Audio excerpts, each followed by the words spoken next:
I'd like to call the meeting to order. Hello, everyone. Good evening. Just like to call the meeting to order. Very excited crowd. I am talking very loud. Thank you for your attention. Thank you. Thank you very much. All right, so we'll call the meeting to order. I'd like to acknowledge that we are holding this meeting on the traditional, ancestral, and unceded territory of the Squamish Nation, Tsleil-Waututh Nation, and Musqueam Nation. We recognize and respect them as nations in this territory, as well as their historic connection to the lands and waters around us since time immemorial. I also would like to just, as it's a new practice, just highlight some information about the speakers list. The practice of requesting that individuals provide their residential address prior to addressing council has been discontinued, as announced last meeting, April 1st. Staff have received a few phone calls and emails from members of the public expressing concern regarding this change in practice. In response to the concerns expressed, I note the following. The previous practice was not enforceable. We can't compel anyone to provide their name and address. The previous practice was not verifiable, so we're not following up on whether people actually live at that address. And the previous practice was inconsistent with our practice around the protection of personal information. And for example, we redact people's personal information from correspondence unless they allow it to be public. And so we have received complaints from members of the public who were the target of harassment, either in person or online. In lieu of the previous practice, members of the public will now be requested to provide their name and whether they're a West Vancouver resident, which will be optional. The new practice is consistent with our obligations, as I mentioned, our privacy obligations and our correspondence practice, and allows members of the public to voluntarily identify as a West Vancouver resident if they choose. So that's one thing, and then I'll get a motion to approve the agenda. I'd like to move that the agenda with the additions be approved. Second. All right, all in favor? Opposed? Carried. Adoption of the minutes. Thank you, Madam Mayor. I'd like to recommend that the following minutes be adopted as circulated. April 1st, 2019, special open session and regular council meeting. Right, all in favor? Opposed? Carried. I'd like to remind the public that if you wish to speak to an agenda item for 3 minutes maximum, please sign the speakers list, which is at the back in the corner there. Speak clearly into the microphone so that everyone can hear your comments. And as I mentioned, provide your name for sure, and whether, and if you wish, whether you are a West Vancouver resident. And then we'll move on to item 4. Councillor Cameron. Yes, I'd like to make a recommendation that the proposed 5-year financial plan bylaw number 5016-2019 be adopted. All in favor? Well, I'd like to actually just clarify one bit of information that's sort of been floating around the community. We've received, and I personally received, some emails in the last couple of weeks from residents that are very concerned about the district's financial situation, and they figure $200 million and some sort of $200 million deficit or something seems to be bandied about, and people seem to be under a mistaken impression about the district's finances. So I think before we pass the 5-year financial plan bylaw, which of course is our budget for this year and charts the path forward, it's important to make a couple of points, and I've talked to Ms. Gordon before this to confirm. The fact is that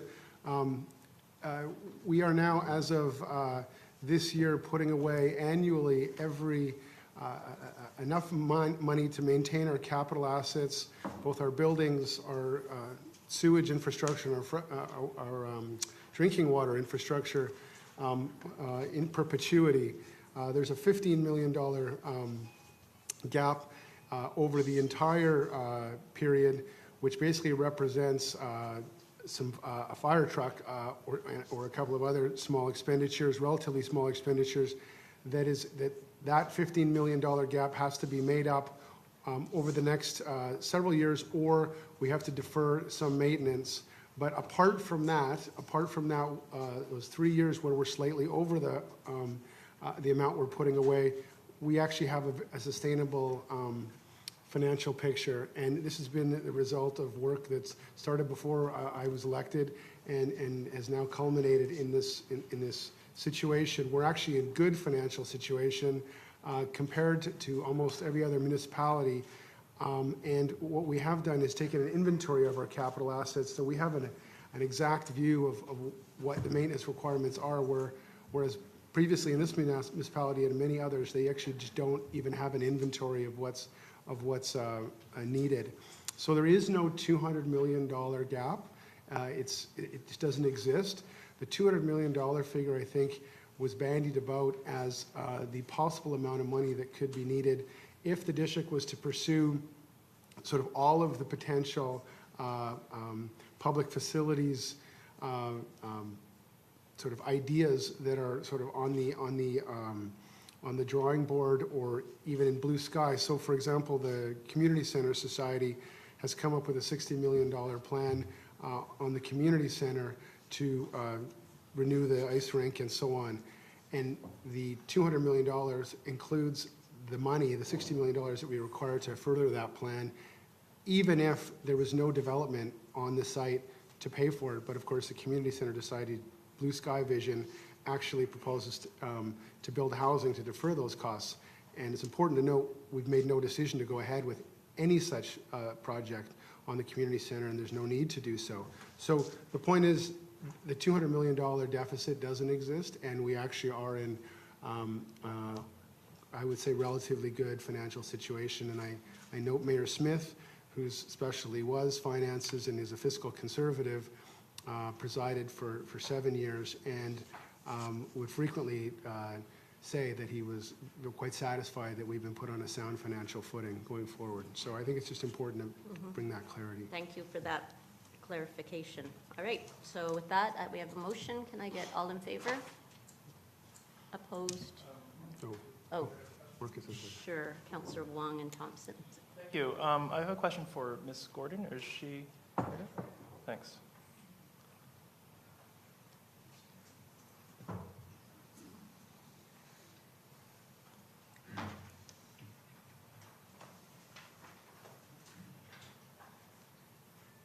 Thank you. I understand, so there is about a 14 or so million dollar that's outstanding, correct? And so I was wondering if you could tell us what sort of ideas, high level, or programs you might have in mind to help us address that shortfall.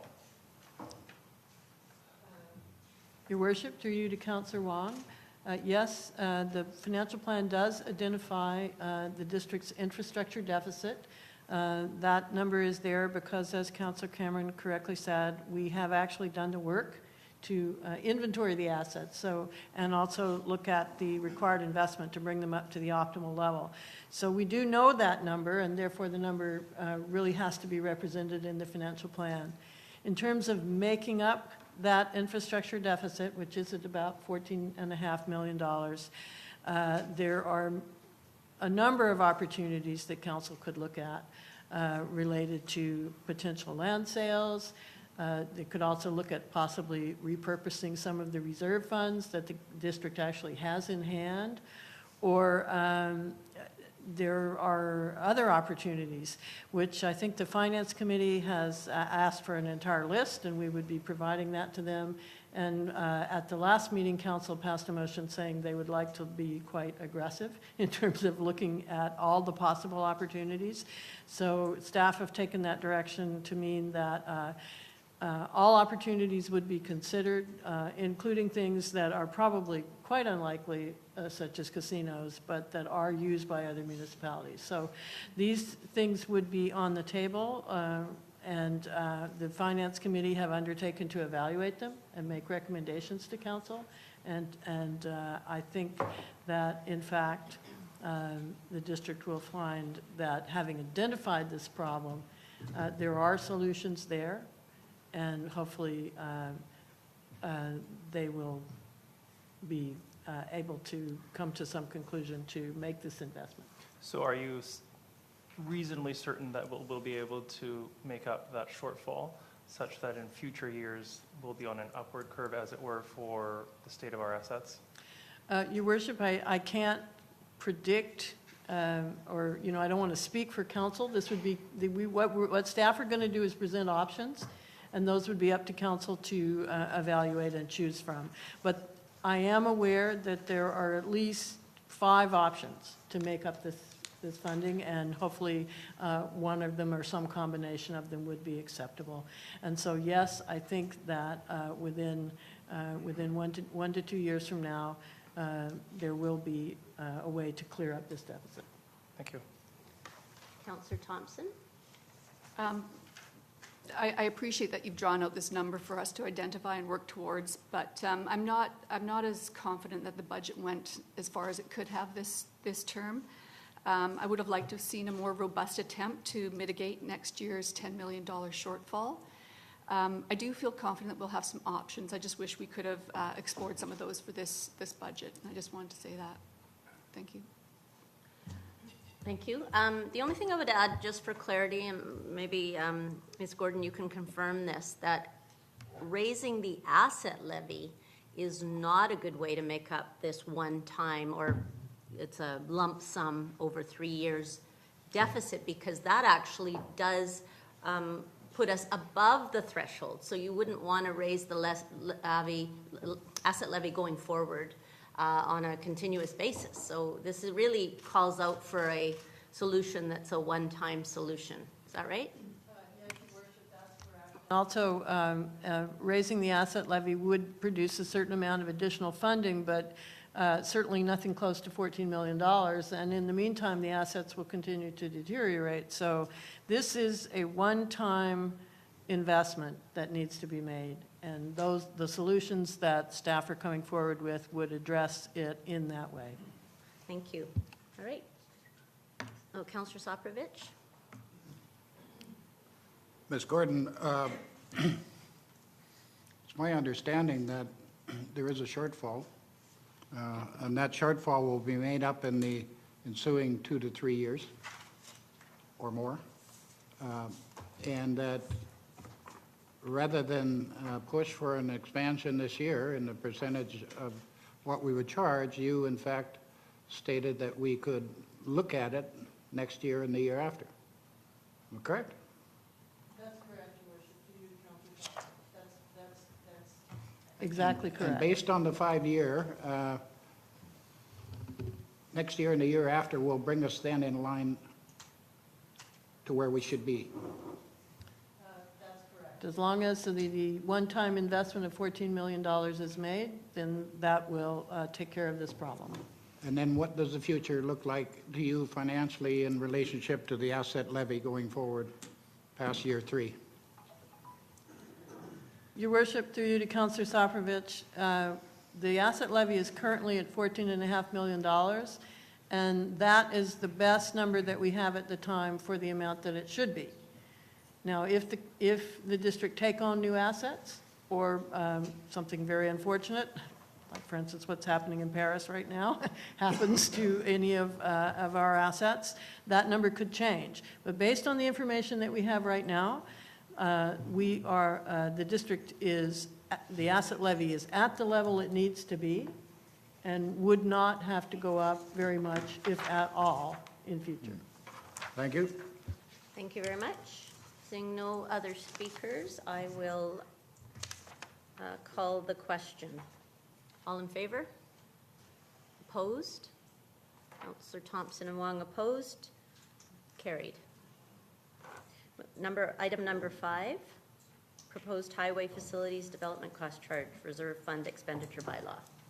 Thank you, Madam Mayor. I recommend that the proposed highway facilities development cost charge reserve fund expenditure bylaw number 5017-2019 be adopted. Any questions? Okay, seconder? Second. All in favor? Opposed? Carried. Thank you. Item number 6, proposed parkland development cost charge reserve fund expenditure bylaw. I'll recommend that the proposed Parkland Development Cost Charge Reserve Fund Expenditure Bylaw number 5018, 2019 be adopted. Seconder? Second. Any questions? All in favor? Opposed? Carried. Thank you. And item number 7, proposed drainage development cost charge reserve fund expenditure bylaw. Thank you, Madam Mayor. I'll move that the proposed drainage development cost charge reserve fund expenditure bylaw number 5019, 2019 be adopted. Second. So I have a question. All right, Councillor Soprovich. Ms. Gordon, in the proposed expenditures, what, oh, I didn't know you had gone.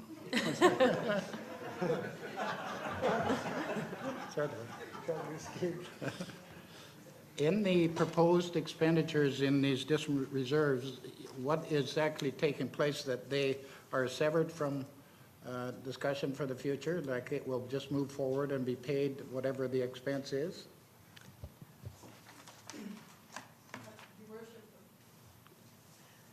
Councillor Soprovich, this is a development cost charge expenditure bylaw, which is to take the money from the development cost charge fund and expend it on a particular project that the district have engaged in partnership with British Pacific Properties. And there is a limit on exactly how much the district has contracted to pay for this project. So if there are any cost overruns on this project, they will not be borne by the district. Okay, got it. Thank you. All right.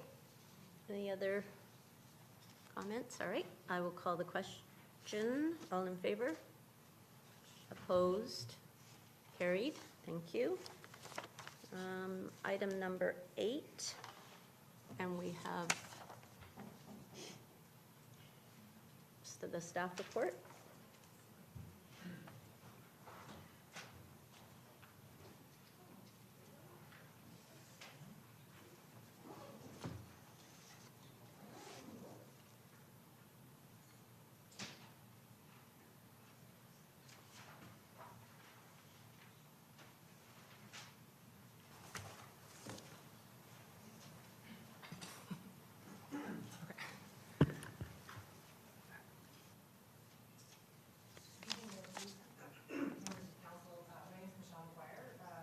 of current planning. So this development permit before you tonight is for 3271 and 3281 Uplands Way in the Rogers Creek area. So this slide here shows all of Rogers Creek with Area 6 highlighted, outlined in red there, where the subject site is located. Here shows Area 6, and the subject site is shown in red there within the center, towards the center of Area 6. It's located just directly west of the intersection of Uplands Way and Chippendale Drive, or Chippendale Road, pardon me. This also shows the same area, and just for context shows that there have been a number of development permits that council has recently approved for lots 1, 2, and 4, and that includes a mix of residential development, including apartments and cluster housing units. So the proposal before you tonight is for a residential development, and it includes 2 apartment buildings at 10 and 6 stories, along with a 3-story common amenity building that is intended to serve all of the residents of Area 6. The proposal includes 64 residential units, ranging in size from approximately 660 square feet up to approximately 1,800 square feet. The proposal includes a significant portion of smaller, more affordable units, with 45% of the units below 1,000 square feet, exceeding the requirement for a minimum of 30%.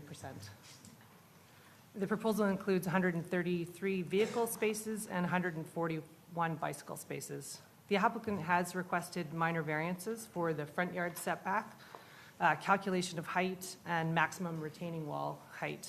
Staff are supportive of the proposed variances as they allow for the amenity building to be located closer to the road, and they respond to the steep topography of the site.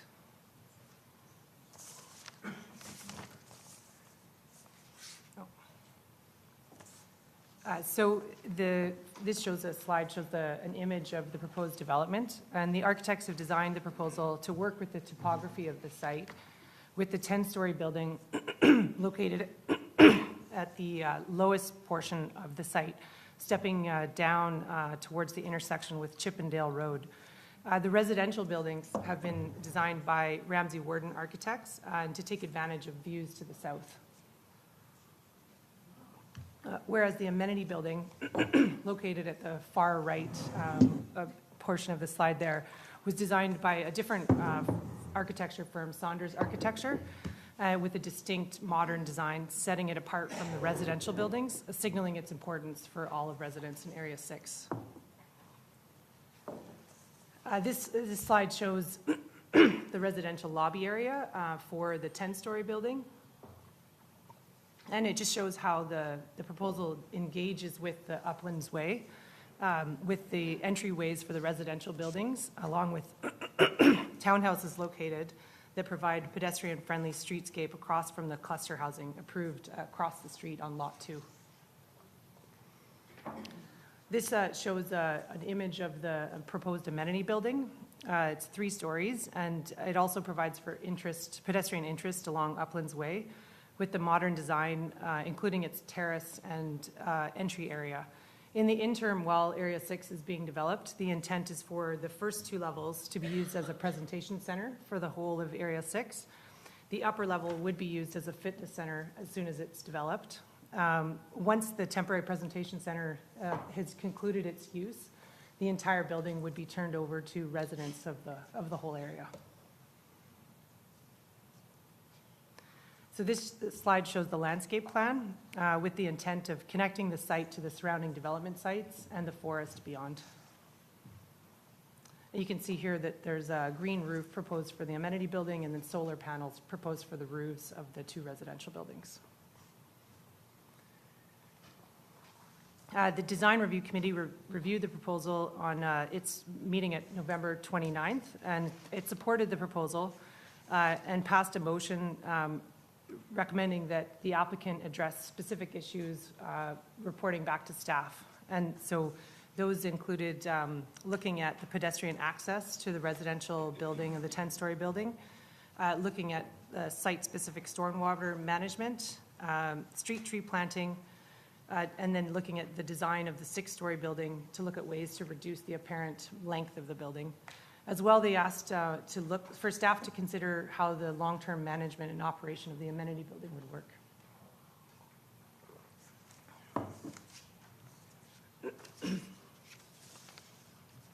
So in response to those comments by the design panel, or by the Design Review Committee, the applicant updated their proposal, and they included changes, including the addition of a dedicated pedestrian walkway from Uplands to the residential building.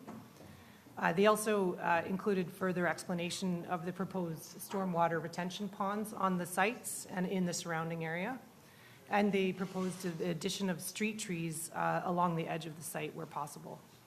There was also design changes to the 6-story building to reduce the apparent length of the building with balcony changes and material changes. And the applicant provided additional information for how the amenity building would operate and be maintained over the long term. In terms of public consultation, the owner held a development application meeting on April 2nd. 2 people attended and no written comments were received. So in conclusion, staff support the proposal, subject to hearing from speakers this evening, as it provides a high quality and visually interesting development along with site landscaping that responds to the challenging terrain and context of the site. Thank you. Good. So are there any questions from council on this? Councillor Soprovich and Wong. Thank you, Ms. McGuire. So B on page 7, further development, develop storm management water management potential to include additional storage water to be used for alternate purposes, and necessary for things as irrigation support. Is this a first-time use of that idea? Well, the entire of Area 6 includes, through the mayor to Councillor Soprovich, the entire of Area 6 includes a number of features intended to reduce stormwater runoff, including these retention ponds. So the response to that comment from the Design Review Committee really explained further how those retention ponds would be used to reduce the stormwater runoff.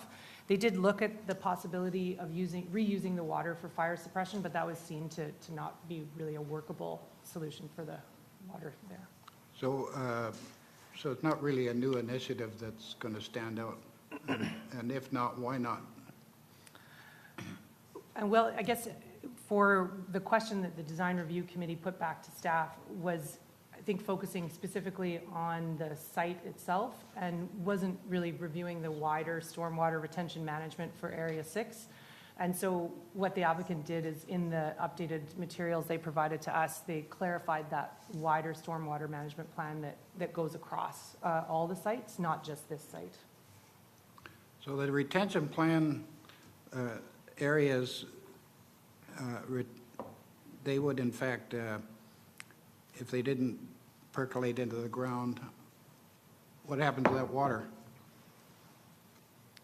in the retention pond? Well, as clarified in the staff report, they could be used for irrigation, but fire suppression was seen to not be a viable use for that. So then what is the bigger picture of storm drain management off that entire site then? So through the mayor, as part of the development of the Rogers Creek area, I mean, as council well knows, there has been a significant amount of work by our engineering staff, engineering consultants, to look at the stormwater picture for that watershed. And there is a plan in place that council is part of, partnering with British Pacific Properties on, that we'll be looking at moving forward in the future. Construction is imminent. And in the meantime, as these projects have been developing, there have been on-site retention strategies, but there is a stormwater management plan for the larger area that council is a party to and is authorized and that we're moving forward on. Okay, so it's north of Cypress Bowl Road and it's quite steep. So you're quite convinced that a storm drain management plan will not create a problem in the future, and based on all your information that you've gotten to date? Madam Mayor, staff through our own professional engineers and the engagement of several external engineers to help us look at the stormwater management plan are confident that is the case. Okay. Councillor Wong? Thank you. Mr. Bailey, I was wondering if you could comment. I noticed that there's a wide range of unit sizes. Is the intention therefore, can you speak about, target market that this development is looking at targeting, as well as sort of when is the earliest move-in date that we could theoretically expect for the community? Madam Mayor, in terms of the unit mix, I think what you're seeing is a real shift by British Pacific Property. I think it's very promising, very heartening that they're looking at housing for different folks, for a more diverse audience, more diverse folks who want to live up there. So smaller units, letting people get into the market perhaps for the first time, providing a real shift away from what has traditionally been a larger single-family housing stock. So we're encouraged by that. We're encouraged that there's an amenity structure there, obviously part of the Rogers Creek plan, but so folks don't have to get in their car and drive to go to a fitness facility or something like that. So that's encouraging. In terms of timing, a lot of it will be dependent on sort of the submission of building permit plans, but my staff are under instructions to move quickly to expedite permits. I think realistically, in terms of build out, and perhaps the applicant could comment on this, but I expect there will be completion in maybe 2.5 years. Thank you. Councillor Gambioli. So just a little question around the community access. You mentioned that DRC asked you to look further into that. So can you just give us a nutshell of what does that mean exactly? Sure. So in the response to that comment, the applicant clarified that the amenity building would be under separate ownership, or it would either be a strata unit or an airspace parcel, and then it would be collectively owned by the property owners of Area 6 and managed by them ultimately. In the interim, there would be essentially funding from the owner to get it to the point where the owners would take it over. Is that? And then the access would be for the people who live in Area 6 only? Correct. It is a private common amenity building. That's the intent from the area development plan, that it would serve the whole of the Area 6 residents. Okay, thank you. Councillor Cameron? A question from Mr. Bailey, I guess, and then also one from Mr. Wexler. You were talking about the 2 to 3 year time frame for, I believe, occupancy or start of construction. Sorry, I missed that. I would hope for occupancy, and Okay. they could clarify. I mean, it's about, that's how long it would take to build a building like that. Okay, so, I mean, this whole area in the Rogers Creek plan is now higher density, which is quite notable. It looks very different than the rest of the Bridge properties. But, you did touch on, in answer to Councillor Wong's question, you touched on this notion of, not making the people in this area have to get in their cars to go about their daily lives. I guess there's two questions I have about that. I'm aware of the answers, I think, but, the public should know too. What do we think is going to be the timing of the nascent Cypress Village that's going in there that will have a lot of the local services? And secondly, can you update us on the conversations you're having with TransLink about, or the developer, about ensuring that there's transit service for the people in Rogers Creek and soon to be Cypress Village, so that we're not forcing everyone into one choice, which is to get in their car to drive to go to work or to go get groceries? Sure. So through the mayor to Councillor Cameron, in terms of the timing of the village, a lot of that's going to be dependent, frankly, on British Pacific Properties, their desire to move quickly. And I know that they want to move quickly, but also, market conditions and where things are heading. That said, we've been working, I think, very productively with them, looking at sort of the terms and conditions that would go into a future village. Planning would like to be in front of council within the year with a draft plan for Cypress Village and really have a plan then to get shovels in the ground to start to develop a village core where, for example, you could start to prioritize not only more housing but more retail activity, more services in the core of a village, which would roughly be located in and around the works yard, just so folks are aware of where that's at. So I think we're quite excited about that. Sorry, could you repeat your second question? About the conversations with transit, the developer about interim transit. With respect to transit, that's been a key piece that's been identified not only by the district, but frankly by British Pacific Properties. I mean, they, in their conversations with us, recognize that if they're going to put a number of diversified and just more units up on the mountain, that the automobile is not the way that we're going to go. So both parties have been engaging in very proactive conversations about transit through the provision of a different transit service on the mountain to provide for access for folks. The conversation's been progressing quite well. I've personally had, and my staff team have had conversations with TransLink about the provision of a different service model, whether it's an independent transit service or something of the like to provide service to that area. And those key pieces of transit infrastructure would be part of any policy coming forward, and I would expect to be part of any of council's approval in looking at Cypress Village as that proceeds. Yeah, I guess I'm just concerned that we get that transit in place when significant numbers of people are starting to live in the Rogers Creek west area, because there are going to be significant numbers before even Cypress Village is done. And then Mr. Wexler, looking at the density here, I was wondering if you could speak to whether British Pacific Properties is considered ground source heat pumps or district energy systems or some form of way of heating and cooling these properties that is significantly more efficient. Cameron, Jason Wexler, I'm the VP of Design and Development for British Pacific Properties. We're actually have investigated ground source heat pumps before. This project, I'm actually quite excited to say we're using an air-to-air heat pump variable refrigerant flow system. It's actually a carbon-free system. It's based with electricity as the root. So for heating and cooling, we actually don't use any gas for this particular building. And has BPP looked into a possibility of a district energy system for the Cypress Village area and outlying areas that you can connect? I might let Jeff Kroll, the president, answer that one.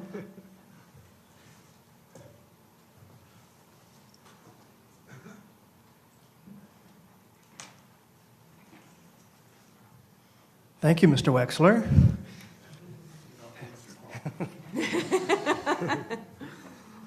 Council and staff, I'm Jeff Kroll, President of British Pacific Properties.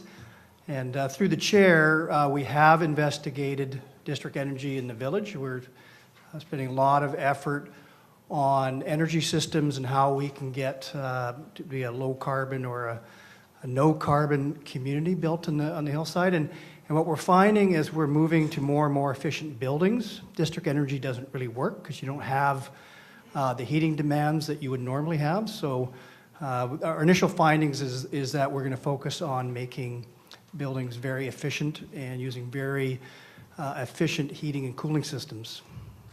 And where will you be on the step code on these buildings?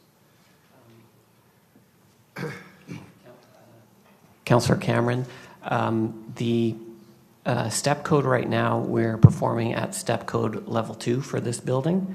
But I am proud to say that our energy use intensity, which is the most important metric in the step code, we're performing at step code level 4, which is the top level of the code right now.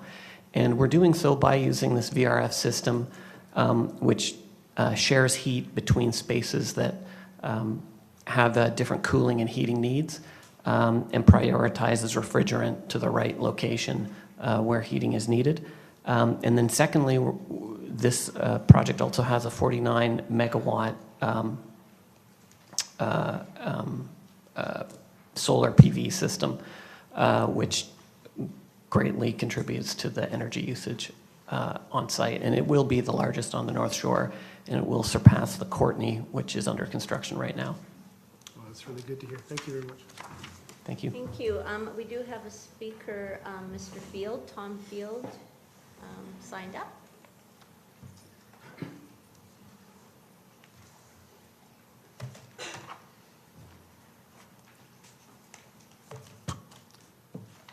Madam Mayor, councillors, and all others present, I want to speak on the report regarding Area 6, Rogers Creek.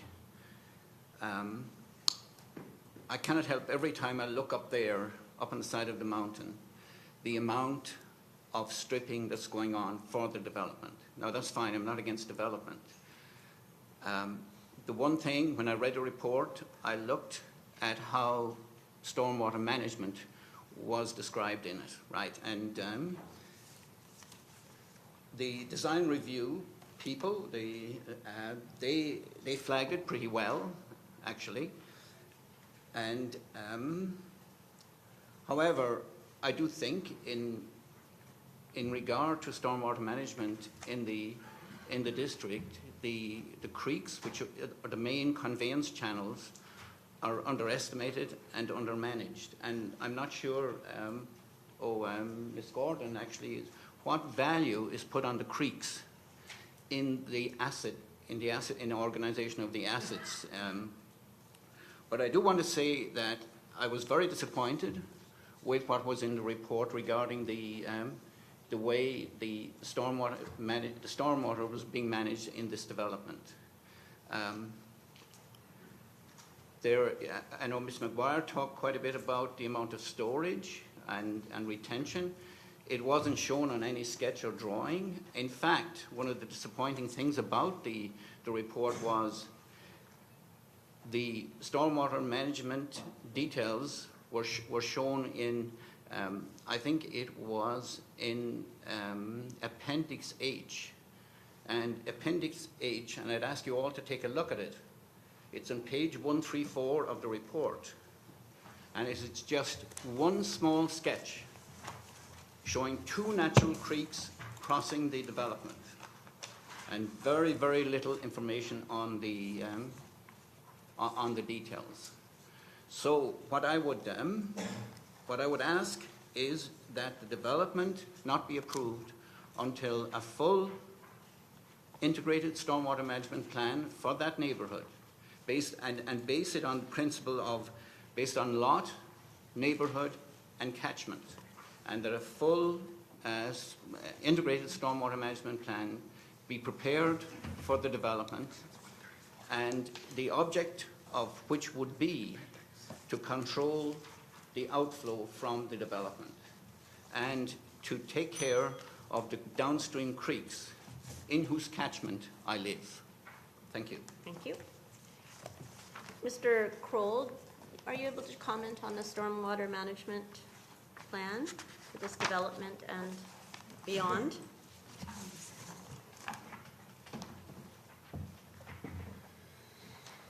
Through the chair, I would love to comment on stormwater management. My experience with stormwater management in West Vancouver goes back 38 years to when I was a summer student in the West Vancouver Engineering Department designing storm sewers. I also worked as a consulting engineer in West Vancouver, and 13 years with BPP. Stormwater management has always been a big part of our operation. Managing water on the hillside is one of the most important things that we do on a day-to-day basis. So to response to Mr. Field's questions, who I understand is also a professional engineer and is familiar with the integrated stormwater management plan that we have developed for the whole Rogers Creek neighborhood. And it's similar to every other integrated stormwater management plan that's been prepared by the district, is that dealing with your small frequent storms is dealt with on site, and that's what you see in the package, dealing with the water that falls and try to get it to infiltrate into the ground if you can, or slow it down, or retain it for short periods of time. And we've been leaders in the low impact development standards, I think in the Lower Mainland. And then in terms of the peak stormwater flows, the ones that cause flooding downstream, the preferred option is to put that into a large pipe and send it directly to the ocean. And we're starting that project, I think, next month. A big stormwater pipe that is going to the ocean. It's a big project. It's probably one of the biggest infrastructure projects we've done since we built the Lionsgate Bridge. And the developers are paying for the vast majority of that project. The money that BPP is putting in, plus the money that you just voted tonight, take $4 million out of the Development Cost Charge Fund, that's not taxpayers' money, that's developers' money. And that's been put towards this project as well. So we have been very cautious and careful and considerate about dealing with stormwater management in Rogers Creek and in this lot in particular. So I can assure council that not only me, but the Opus Day and Night, Urban Systems, and Intercad, we've had 3 different engineering firms work on this stormwater management plan, and I think we've done a great job. Thank you. Thank you very much. Okay, I don't see any other speakers. Okay, Councillor Soprovich. Mr. Kroll, in looking at your lands that you're developing, it does present concerns to all of us, I think, and that the wise decision is made in relationship to storm drain management. Who's responsible for it after it passes the highway? The water? Well, the water, the peak storm water gets collected above the highway and put into a large pipe that directs it to the ocean. When we're completed, that will be part of the District of West Vancouver's infrastructure, similar to other diversions on Rogers Creek and McDonald Creek that the district manages, and Brothers Creek the district manages currently. And are you finalizing your project first? First, in relation to? Collection of the creeks to start a storm drain management before it crosses the highway? We're starting from the ocean up. Okay. So you go reverse then? Yeah, but we should be complete within the next 2.5 years. And are you working in conjunction with the district Yes. on all the process from the bottom up? Yep, the district has taken lead role in communications, for example, and it's very much a team effort. Okay, thank you. Thank you, Mr. Cole. And I have another speaker on this item, Teresa Reinsch.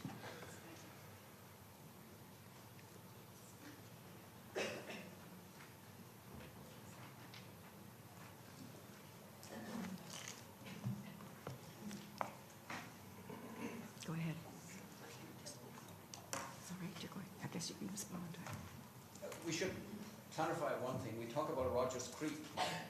Sorry, I have Teresa, Ms. Reinsch, are you Yes. delegating your speaking to Well, Mr. Field? I think or he had are to you gonna respond. Does speak? he have to go back on, write his name Well, down again? I'll and start add over him. again? I'm trying to follow the speakers, and you have to state your name. So,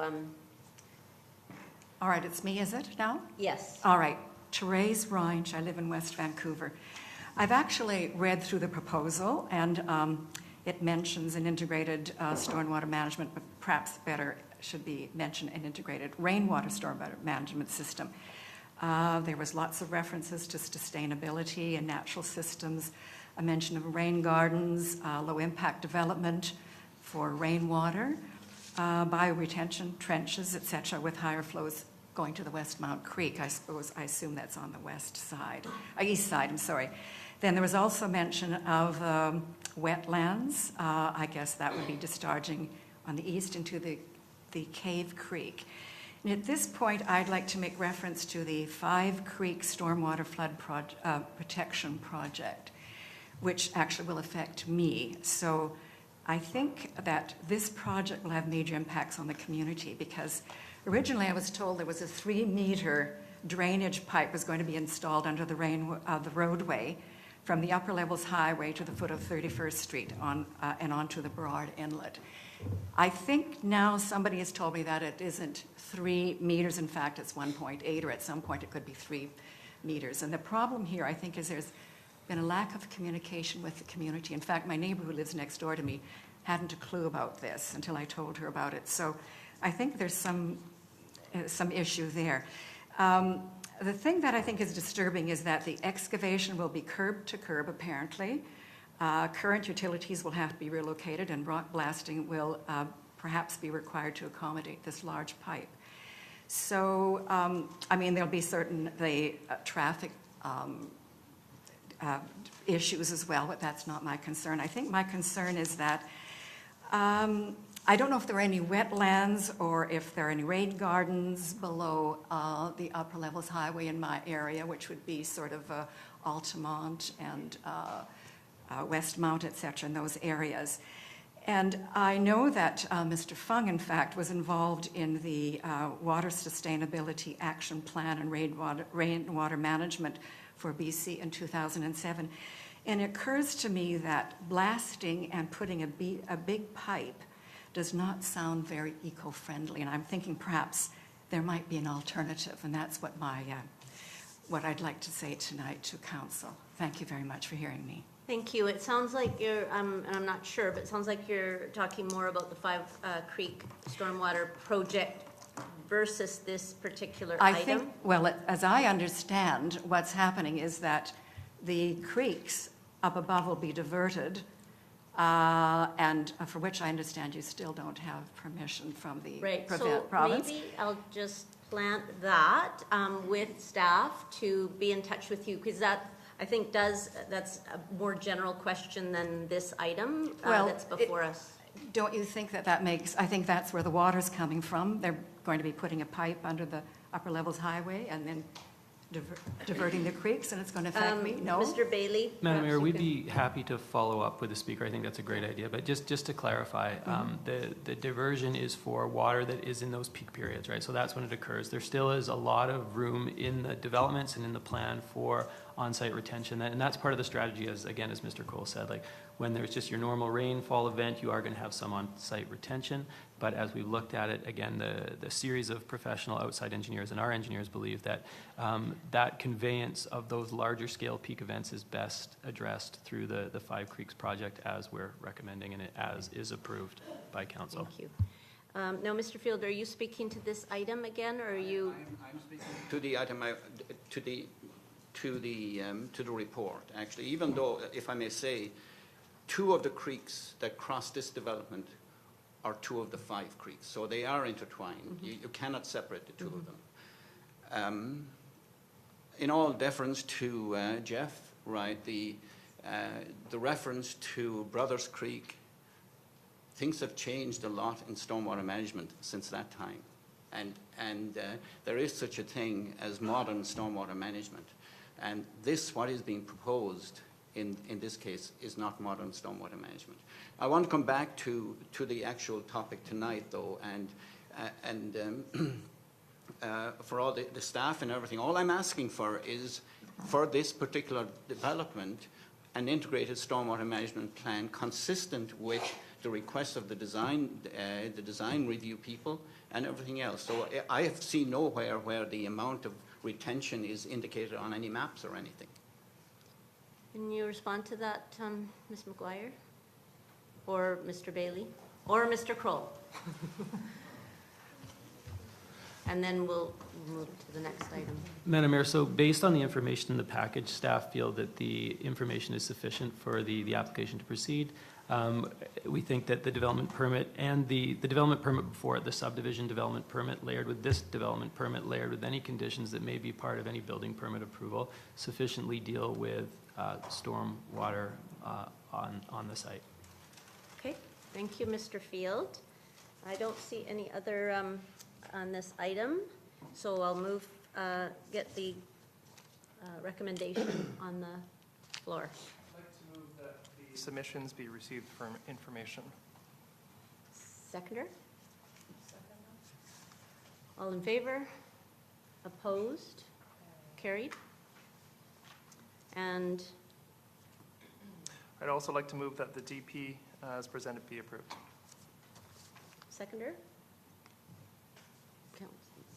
Got that? All in favor? Opposed? Carried? Oh, and Councillor Soprovich. Not really. We've called the question, we usually, all right. Councillor Gambioli, you want to make some comments just generally? Not part of debate, really.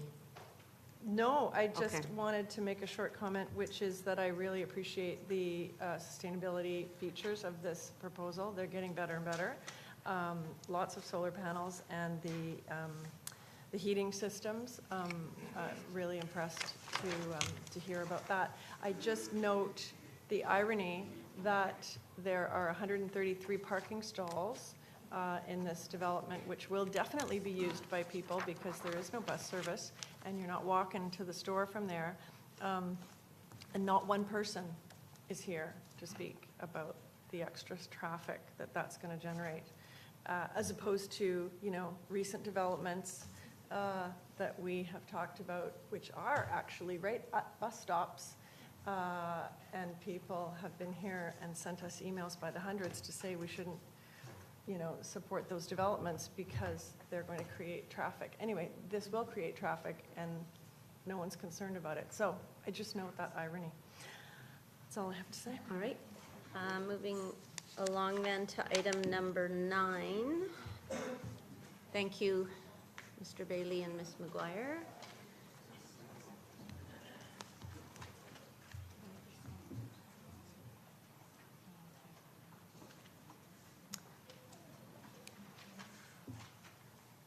And I believe Ms. Powers is going to give a report on the consultation first.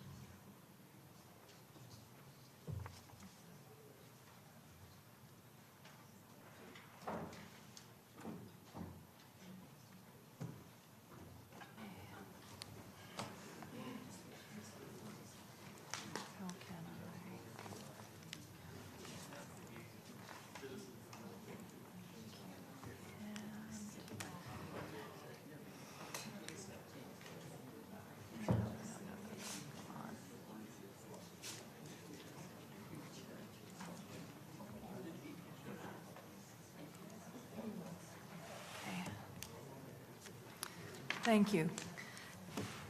Good evening, members of council, members of the public, and staff. My name is Donna Powers. I'm the Director of Community Relations and Communications and I am pleased to provide an overview of the engagement summary report on the proposed beeline. I've organized the presentation into 3 general sections: the background, the details of the engagement, and an analysis of the findings. So try and move quickly through the background. The North Shore Beeline service is part of a regional plan to improve the speed, reliability, and convenience of transit service on the North Shore. The previous council worked with TransLink and the City and District of North Vancouver to get an increased share of the transit investment for the North Shore, and TransLink held public consultation on the proposed North Shore Beeline in spring 2018. In July of 2018, West Vancouver Council passed a resolution that the district support the proposed beeline and that staff continue to work with TransLink on the detailed design of the transit priority measures for presentation to the public. In November of 2018, TransLink held 3 community information sessions to present the design in West Vancouver. After those information sessions, Council heard the concerns of West Vancouver residents and businesses who want better transit service, and also from those who have concerns about the potential impacts of the proposed beeline. So the district launched its own community consultation, which took place January 28th to February 28th. The district's consultation process was designed to seek feedback on the specifics of TransLink's proposal. In particular, the district sought feedback on 3 topics related to the proposed changes to the streets and traffic patterns in West Vancouver that would be required to accommodate a rapid bus system. It was the hours of operation for a shared bus lane, potential changes to minimize on-street parking loss, and the preferred location of a western terminus. The open-ended input from the comments section of the feedback form and council correspondence was also considered. The final decision of the public engagement rests with West Vancouver Council. We had a robust notification program. The mayor announced the consultation launch on January 28th at a council meeting. A postcard was mailed to all West Vancouver homes and businesses. Advertisements were placed in the North Shore News.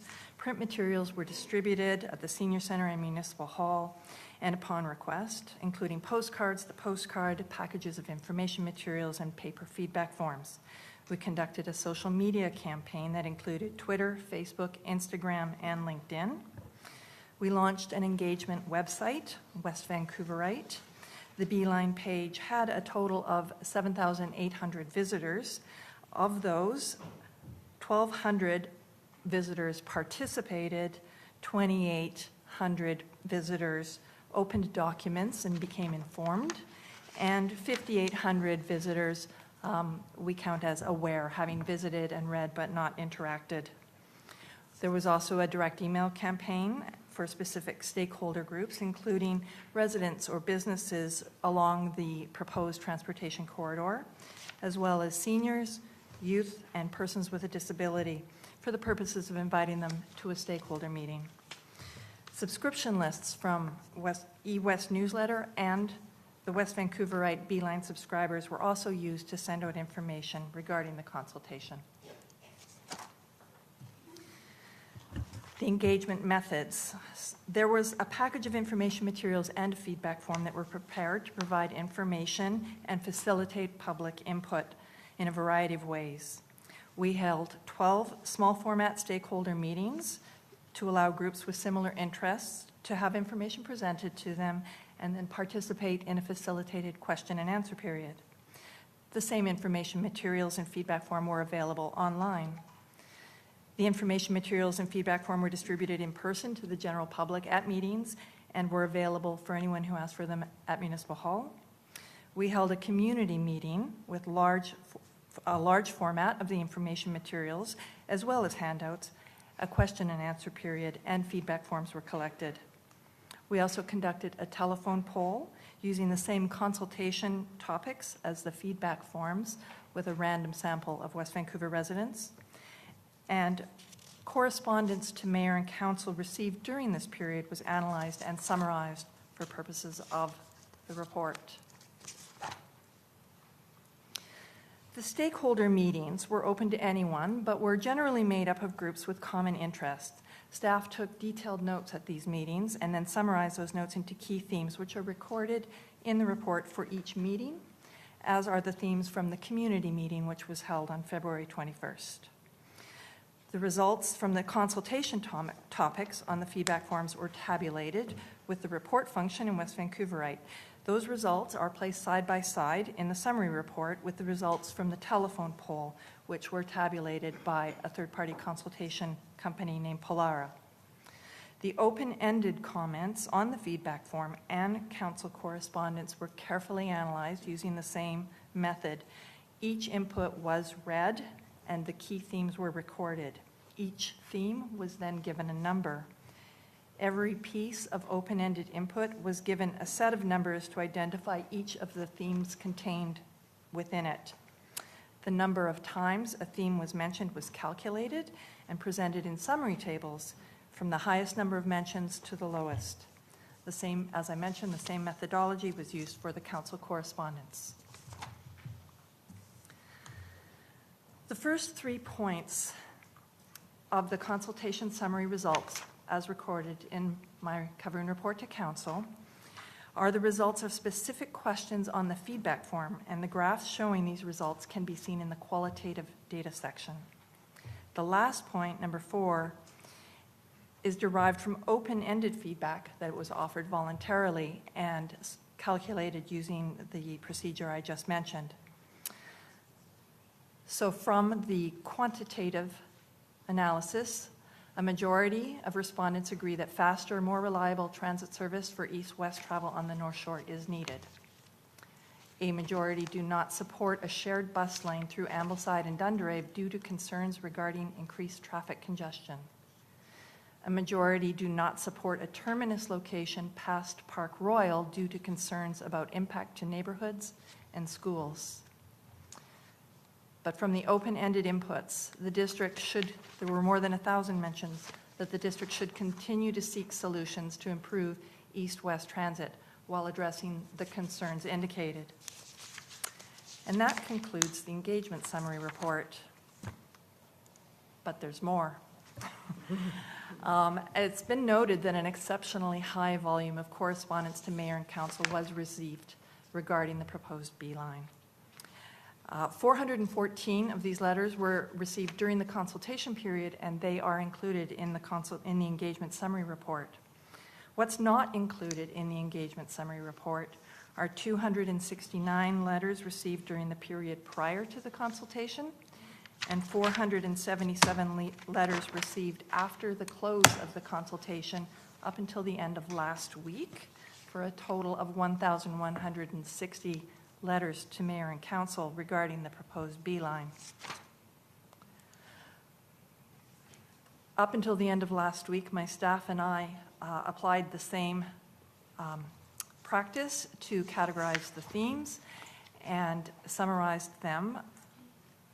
And this is new information that will be made available to Council tonight. I have it with me here. But basically, the top five themes are summarized here. The first theme, general opposition to the B-line proposal, for a total of 490 mentions, and general support for the B-line proposal at 426 mentions. And third, there is a general need for improved and increased bus service in and to from West Vancouver, and support for the B-line proposal as it encourages mode shifting, and concerns regarding increased traffic congestion and the potential effects of a shared bus lane on traffic flow. So this information is very recent, as it includes a correspondence package just made available on tonight's agenda. It will be posted on the B-line project page tomorrow, and I would just like to hand this summary out to Council right now.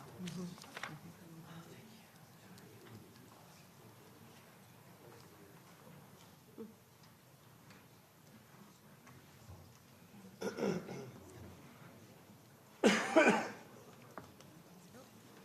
you. Great.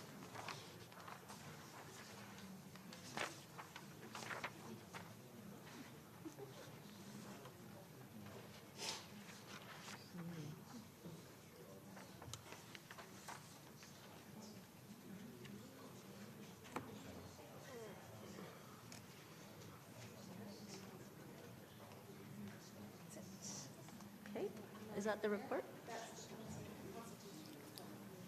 Thank you, Ms. Powers. Can I ask if there are any questions from council on the report? Starting with Councillor Wong. Perhaps it's just more of a comment. Thank you, Ms. Powers, for putting this together and for all of the work you've done on this. I know it's been a long process, so thank you for bearing with the whole consultation process. I also wanted just to thank all West Vancouver residents for also bearing through this process. Thank you for being engaged, and thank you for sending us your emails. I read every single one of them, all of your letters. I went through quite diligently, so thank you for that. Thank you for going through the data, for the facts, the technical details, and sharing your voices and your concerns with the proposal. So I just wanted to put that out there. Thank you so much. Councillor Saprovich. Thank you, Ms. Powers, for your great work. I know it's a labor of love through all these months. In item 1 and 2, 490 versus 426, could you tell me what percentages of each one is a taxpayer from West Vancouver?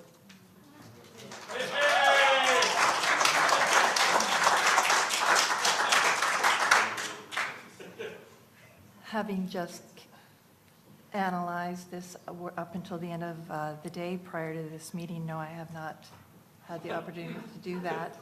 We included all the correspondence that went to council. It's nothing, it's not a surprise. Council will have received all of these. It's just an analysis and a summary. And if council requests that further analysis be done, we can accommodate that.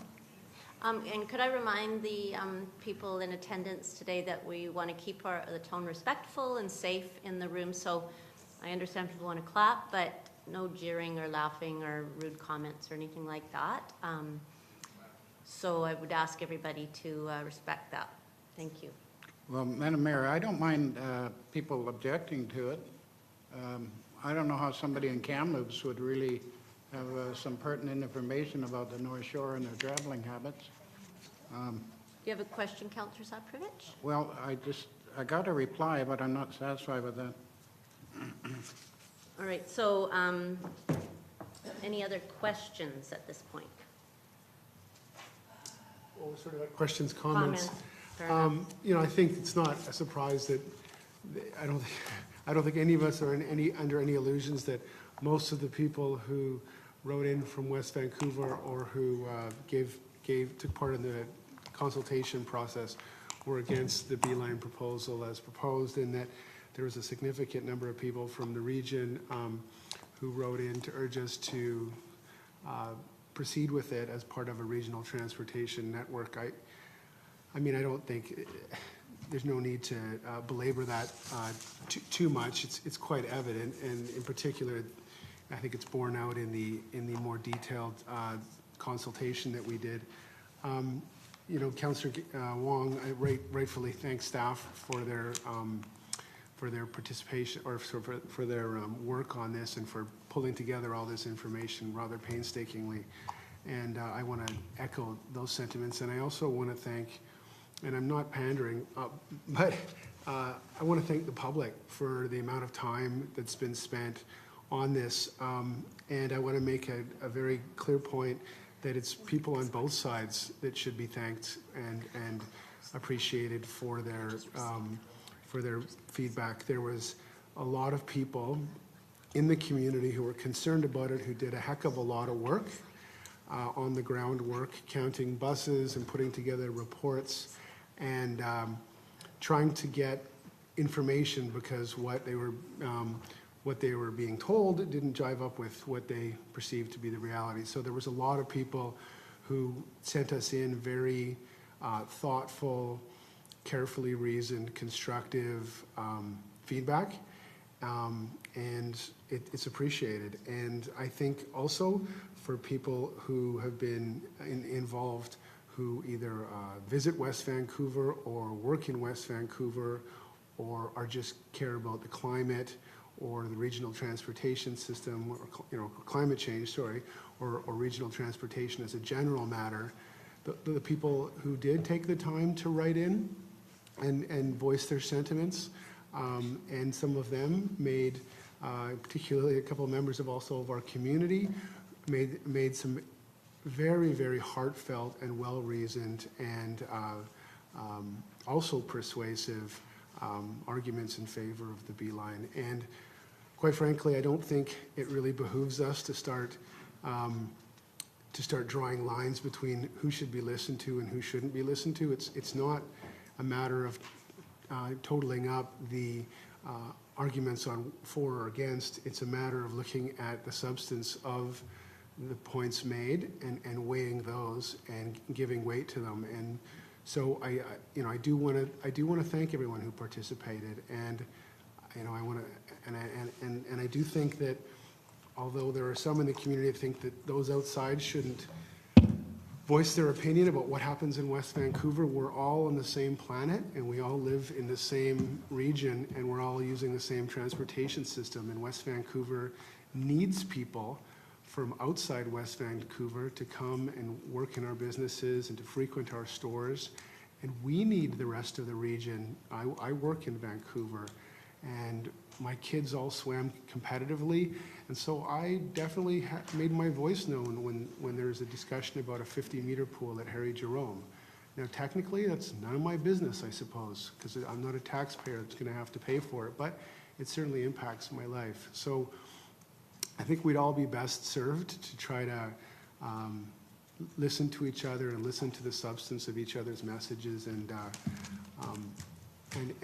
but I mean, finishing on a positive note, I think this is what is heartening about this is the amount of engagement people have had in a civic issue and around transportation. I'm hoping we can leverage that and capture that energy and that interest and that engagement, and we can channel it towards progress on a number of fronts going forward. So, thank you. So just so council knows how I'm going to manage this item, we do have a number of speakers. Oh, on this item, okay, sorry.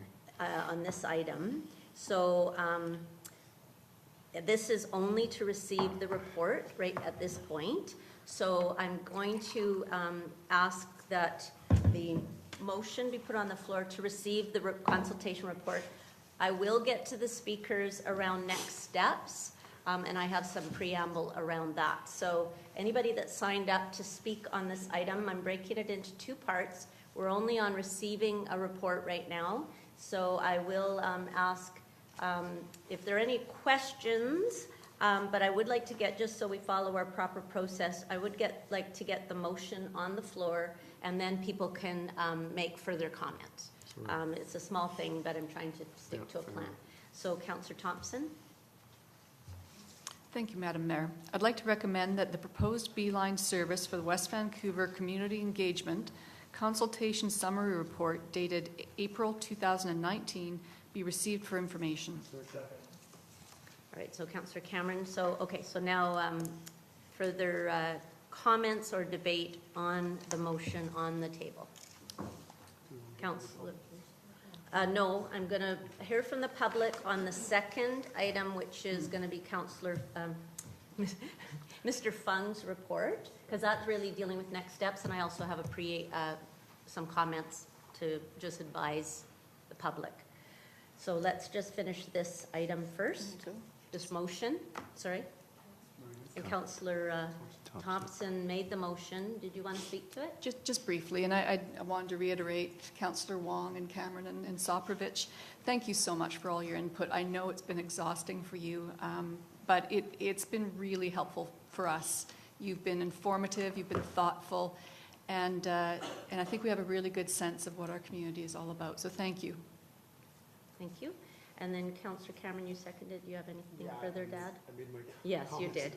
All right. So now Councillor Gambioli.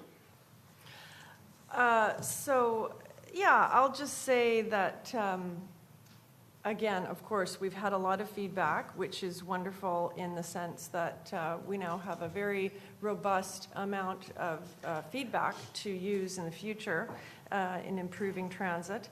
I think that staff have helped us create and conduct this consultation extremely well.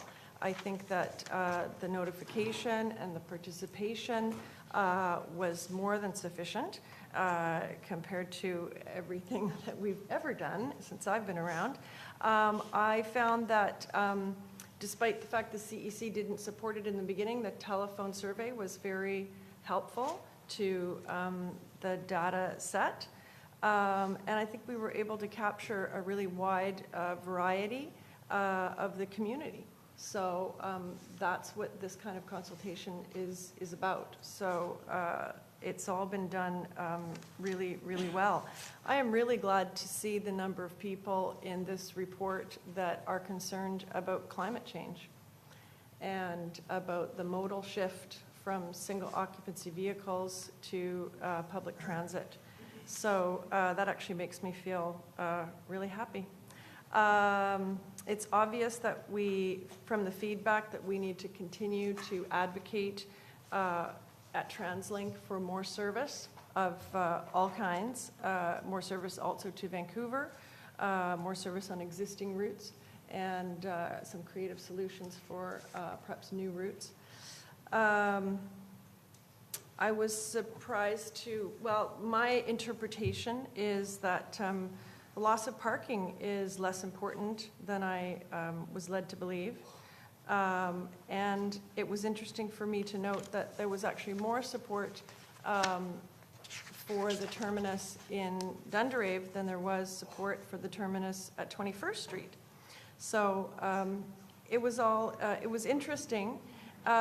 And sorry, Councillor Gambioli speaking. Thank you. I also interpret the results to say that the results are a lot less clear than some people would have had us believe. In general, my interpretation of these results is about a 60-40 split overall, and having just received the hot off the press update, that actually brings it closer to a 50-50 split on the numbers. Sorry, order please. I am going to be more strident about this because we do have to be hear from a number of people, and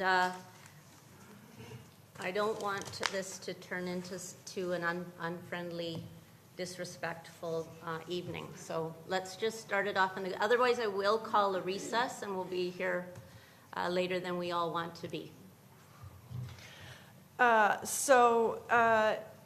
Yeah, those are the facts as they have been laid out in this report. So I support all the work that staff have done.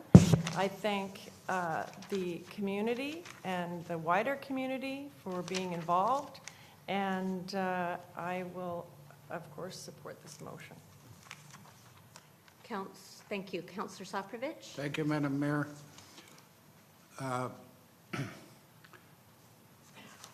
Well, I received pretty close to 2,000 emails, of which 90% they didn't want the beeline extending past Park Royal. So I find it fascinating that we are looking at a 50-50 split. Sorry, order. I think councillors are entitled to state their opinions without laughter and jeering. Communication is a very subjective thing, so just keep that in mind. People see what they want to see or hear what they want to hear, or it's a different lens. So let's just be, again, respectful. Thank you. Councillor Soprovich? Oh, thank you, Madam Mayor. I'm finished. Okay, thank you. All right, so before I call the question, I just have a few comments myself. I also want to echo thanks to staff, thank you to the community. This was a 4-month process, but I see as time went on, we got more and more and more input. So the fact that we took the time and had this process confirmed that more people got involved, more people got educated, more people learned about it, up to 4,300 people participating, which I think rivals the OCP public consultation feedback. As I said, the toughest part of council's job is to determine what the community is saying.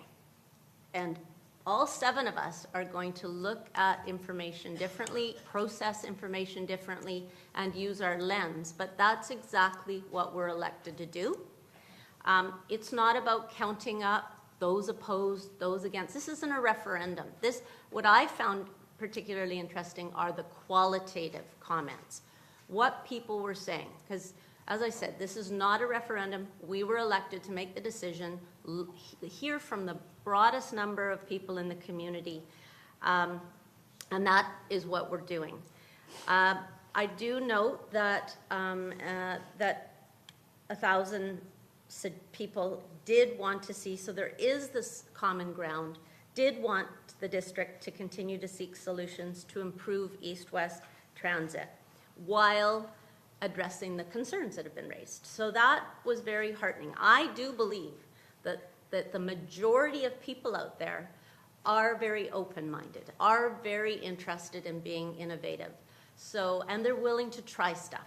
That's my conclusion, and that is what I heard from the community on both in the feedback we got and talking to a multitude of people. So thank you for that report. I think it's good reading and a good indication of people's interest in this topic. So on that, I will call the question. All in favor of receiving the report?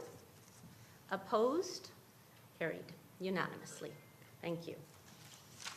So we're going to move on to Mr. Fung's report on this same item. And I'll let him speak first.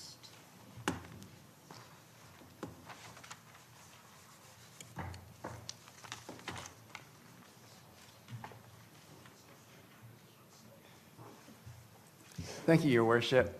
As you've already laid out, this is a one agenda item, but 2 report type of presentation. So I'll be following up now with a Beeline update and next steps.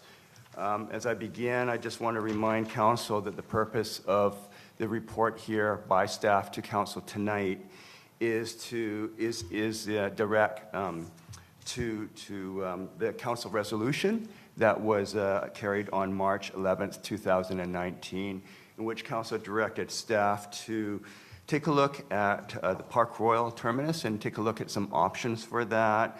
Also to take a look at options for extending beyond Park Royal that would avoid routing adjacent to schools, not require any restricted access lane in the Ambleside or Dunderave business districts. Taking a look at minimizing the loss of on-street parking and minimizing impacts to residential neighborhoods. And then thirdly, to kind of take a look at what sort of transit and traffic efficiency gains that might result from a corridor approach to Marine Drive through Ambleside, and what sort of improvement measures could be considered short of a restricted access bus lane. And then coming out of that, taking a look at what order of magnitude costs would be associated, and also what potential funding sources could be used to accelerate those improvements.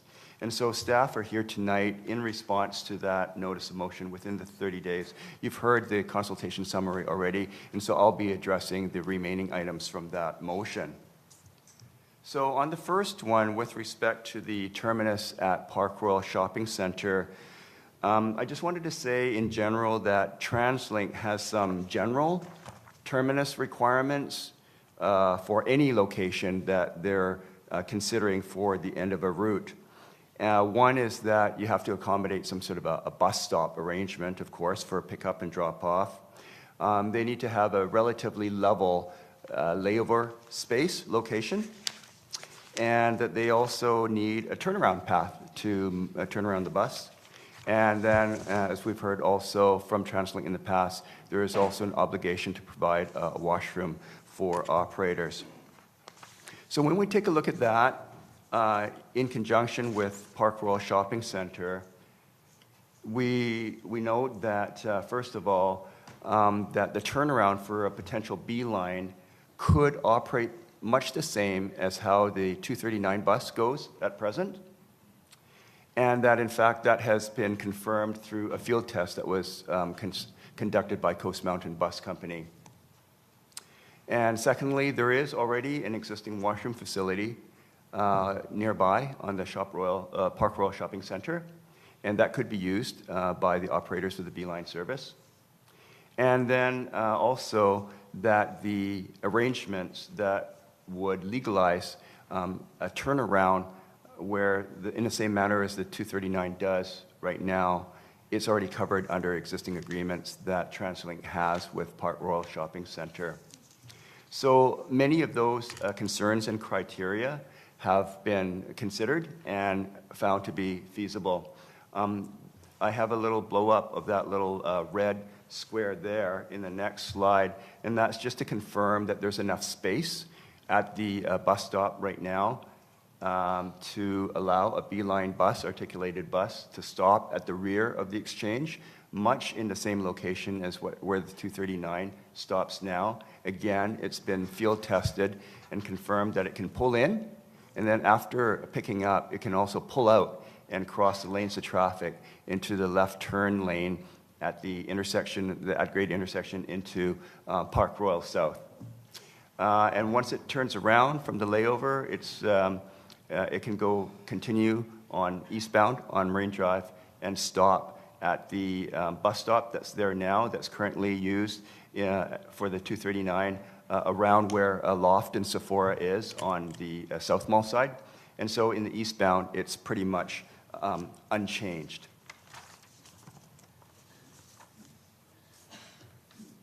So that addresses Council's first point. In terms of second point, which is considering the extension beyond Park Royal, we had the council motion criteria, namely the routing adjacent to schools and not requiring any sort of shared bus lane, minimizing the parking loss and minimizing the impact to the residential neighborhoods. We had to consider all those things, in addition, again, to TransLink's own operational requirements for any sort of terminus extension beyond Park Royal, again, such as the turnaround path, the layover location, operator washroom, and how the bus stop is going to be configured. So that's a pretty tight sieve when you consider all those criteria with respect to considering options that would go beyond Park Royal. And after considering it, in the short amount of time that staff have had, we do believe that there are some limited possibilities for such an extension, perhaps to take the B-Line at least to, say, Ambleside. But during the short time that we've had, we've kind of identified some issues and we've kind of looked at certain things. But it really needs to be stated that much more detailed analysis has to happen. And we need to, in essence, ground truth some of the preliminary exploratory looks that we have made. For example, we need to supplement our topographic survey information just to make sure that the geometry actually really confirms to work. For example, where we had field tests for the Park Royal location, we've not done any field tests for any other particular option west of Park Royal. And once the survey is done and the geometrics are proved out, then of course we need to take a look at modeling of potential solutions and what their impacts are. I have to say that TransLink has indicated with the present level of data that there are still speed and reliability concerns in the sections that are west of Park Royal. And that, but also, while recognizing the major themes from the engagement that we've just heard tonight, we've also been communicating with TransLink. And TransLink has advised us that with the Beeline projects, not only the North Shore Beeline, but with the 3 other ones that are across the region, that they've experienced some delays in carrying out that work. And so we've been advised by TransLink that they don't believe that it will be possible to start the Beeline service on the North Shore by September, October of 2019, and that while they're working as hard as they can, it might be delayed until early 2020. So given that, I guess where staff are at right now is that since the possible any extensions beyond Park Royal require much more detailed analysis, that in the short term, an approach might be just to help TransLink with delivering the Beeline project as it's currently conceived to Park Royal, get that going by early 2020, and after the dust settles a little bit, when they have more resources freed up, frankly, to take a look at any potential extensions, then we would kind of work together with TransLink on that and then report back to Council to seek further direction and approval before proceeding. So that addresses the second point of Council's motion. The third one has to do with, okay, Beeline aside, what could we do to Marine Drive corridor to make it flow better? In the short amount of time that staff have been able to take a look at the situation, we've been able to engage a consultant of our own, RF Binney and Associates, to establish and develop a traffic model of the Marine Drive corridor, particularly between 13th and 21st. And this is an independent model from the one that was created by TransLink and TransLink's consultant. And we just wanted to have our own model to start playing around with alternative scenarios, for example, and just confirming the analysis. In the very, very short time that Binney has had to develop the model, they've come up with a number of preliminary, very preliminary suggestions and findings for the district's consideration, and they've been included in the report. Most notably, the other consultant had suggested that the situation around the 15th and Marine Drive intersection could be greatly improved by having dual left turn lanes. And Binney says that that is the single biggest issue with respect to the functioning of Marine Drive. And so they too recommend that the left turn lanes be installed at the intersection of 15th and Marine Drive.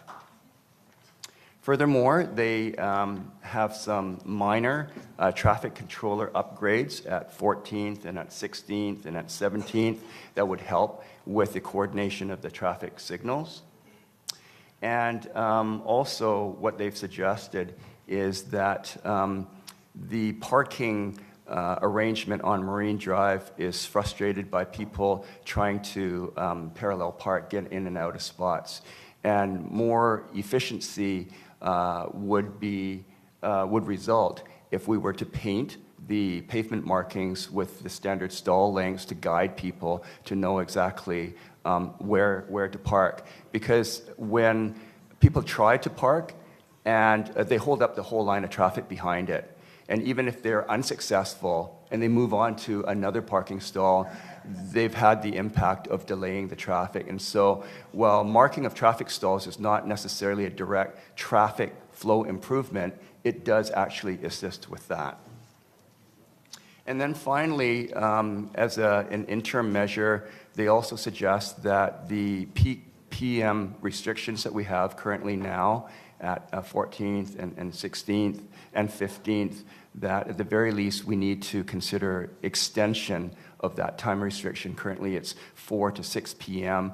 and at the very least it needs to go to 3 to 6 p.m. And I should have also pointed out that the total of those preliminary suggestions have been cost estimated at about $1.2 million in total. And we believe that we need additional time to flesh out those improvements and detail them much further. Given that the 5-year capital plan or the 5-year budget was just approved tonight, staff suggests that maybe what we should do is to take a look and take the proper time needed to work those things out and then consider those improvements through the 2020 budget improvement. And there are indeed sources of funding that were identified in the staff reports, such as using community amenity contributions or using other sort of developer leveraged contributions, perhaps even in terms of road development cost charges. You saw that particular bylaw being passed tonight, and there's some funds in there. And maybe even TransLink major road network funds that we receive annually from TransLink could be also leveraged in part towards accelerating some of those improvements. At present, the approach has been through in Ambleside in order to leverage the development applications and make them a part of the developer responsibility as developments proceed. And that's taken some time. We've had some contributions from Shell, from Grosvenor, from Shoppers Drug Mart, from Fresh Street, and we've been doing things gradually. But should council wish to accelerate improvements along the corridor, whole corridor, of course it could, but we would have a more fulsome discussion with respect to that against all the other council priorities through the 2020 budget process. So with that, staff have, I believe, addressed all the points that were in the council resolution. There is a staff recommendation in the report, but my understanding is that council may wish to consider an alternative type of motion here tonight. And so subject, Madam Mayor, turning it over to you and explaining how you would like this to carry forward. My understanding is that the recommendation is more in line of that the interim report from the Director of Engineering and Transportation regarding Beeline update and next steps dated April 10th, 2019 be received for information. Further, that staff be directed to provide a comprehensive report on the transportation improvement options for West Vancouver by fall 2020, consistent with Council's strategic plan. And thirdly, that staff consider Marine Drive corridor improvement measures during the district's 2020 budget process so that the measures may be considered in the context of the district's other general budget needs. Thank you. Yeah, thank you, Mr. Fung. And just so I can clarify again how we're going to proceed for council, there is, I will be making a motion, the one that Mr. Fung relayed.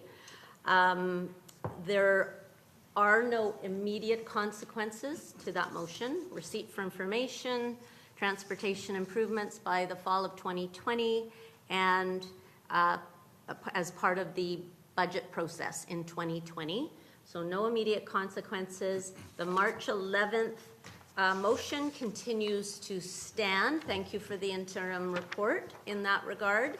So the March 11th, so just because of the repetition with the initial ones, motion that was in the report, we're simplifying the process here with those three clear motions, which I will make. But in the interim, we've got two things that have to happen. Questions by council on Mr. Fung's report, and then we've got a speakers list. I will ask the people that signed up, though, given this new motion, whether you do need to speak at this point, given there aren't any immediate consequences to this motion. The March 11th motion continues to stand, and we're looking at next year for more specificity around the Beeline going into Ambleside and the budget process to pay for improvements. So I will get to the speakers list, but again, if people could consider whether they have been heard, whether they've written to us, there's anything that really relates to the report or the motion before that's going to be put before council, I'd appreciate you considering that, given that we've already heard from 4,300 people, and many of you I know have spoken before. So appreciate your cooperation as we just try to move the meeting along efficiently. So first to council with questions, Councillor Wong. Thank you, Your Worship. With respect to the slide about the Marine Drive corridor improvements, is it too soon to say or have a number as to what sort of time savings that might entail? Your worship, through you to Councillor Wong, indeed, in the 2 weeks that the consultant has had to actually get a rudimentary model together, we've not been able to finesse and develop the model to the extent where we've got the outputs for the exact queuing and the travel time savings and added those things up. Great. And then I guess the question is for the mover of the motion. Can you confirm that in the second recommendation, the word transportation actually refers to not just Beeline, but all modes of transportation, including other forms of transit, cars, walking, bicycles, et cetera? Yep, I think it's general to include, because it flows from the March 11th motion, which had both Beeline as well as regular transit and other transportation improvements. Thanks. Yeah, I was just concerned that Yeah. perhaps there was sometimes folks in general use Beeline and transit interchangeably, but Yeah. they're actually, the Beeline's a very technical Yeah, form of transit. yep. Thanks. Thank you. Councillor Soprovich? Thank you, Madam Mayor. Mr. Fung,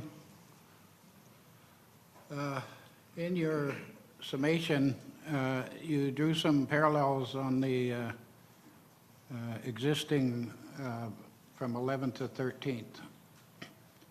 Is that considered Ambleside?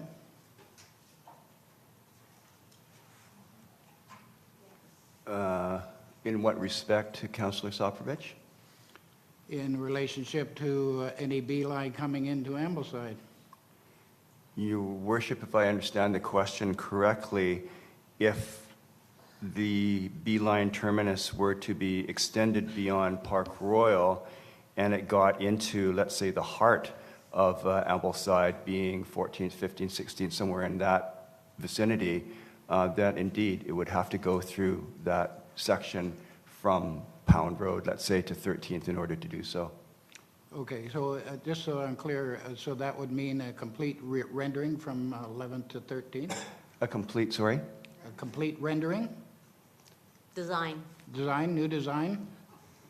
Your worship, at this point, the direction that has been received from council and what staff are working on are taking a look at potential options for the whole corridor. And we started that by putting together a traffic model. And so from there, we will have the basis to model various scenarios. And depending on what scenarios might provide the biggest gain, what I see would happen is that staff would then present some of those options to council. And at that time, council would have the ability to decide amongst a bunch of them and together with the committee to decide which ones could be carried forward.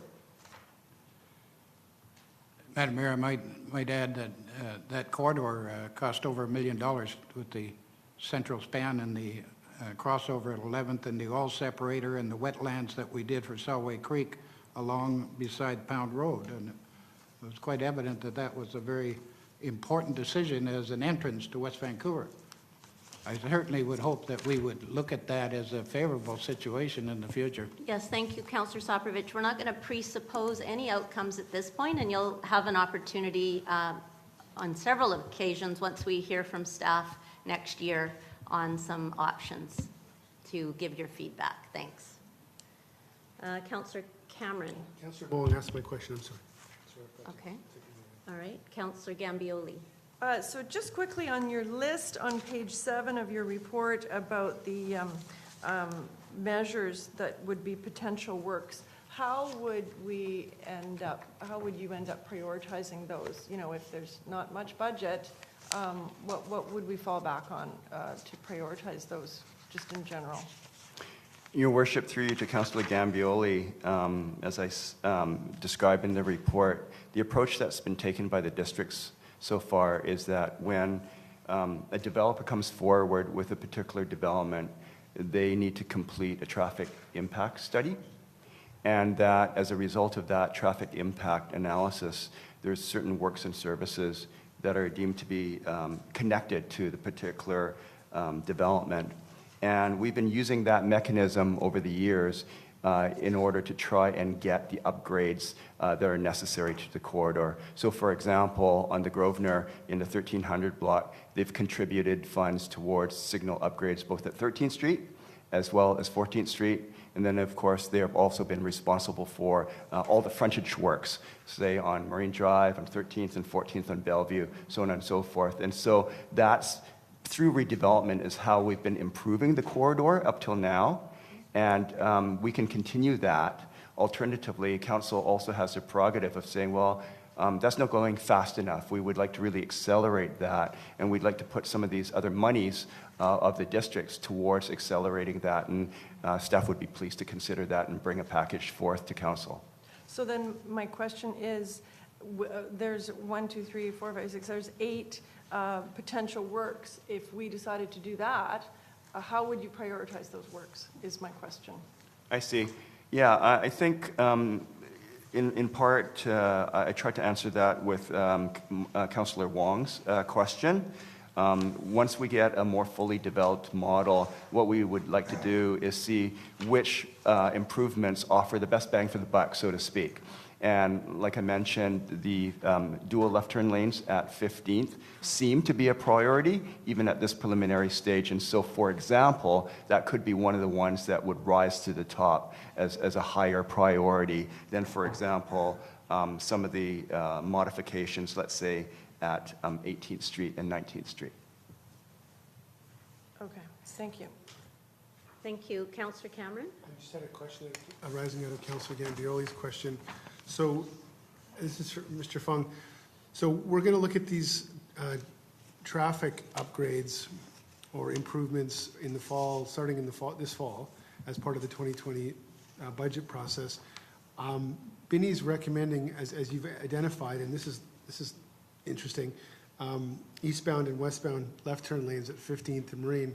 Now, my understanding is, through the previous process, that those lanes are associated with a significant loss of parking at 15th and Marine.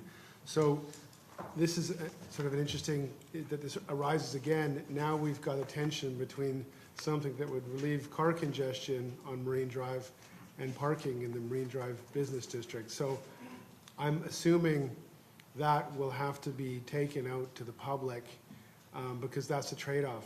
And in fact, it was the left-hand turn lanes in this situation that were resulting in the parking loss. So there is going to be a tension between how much you want to relieve tension and how much parking you want to lose, street parking in the Ambleside. Am I correct on that, or?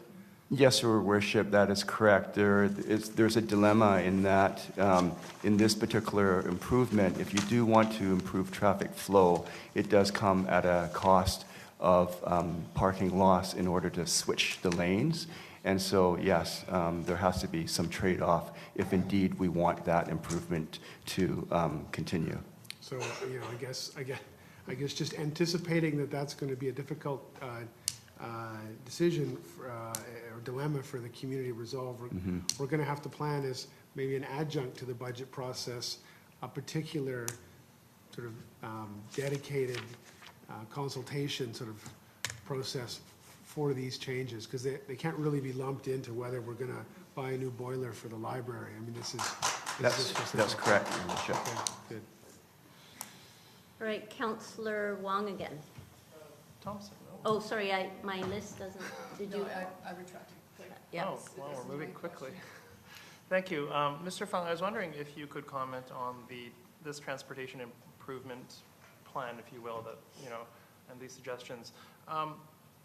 How do you foresee that sort of meshing in with the broader transportation in West Vancouver in terms of making sure that, you know, you don't fall off a cliff, as it were, after a certain geography? You know, would a overall transportation plan for both the present and the future be helpful as a tool, the way we have an OCP, but specifically as to how we move from point A to point B?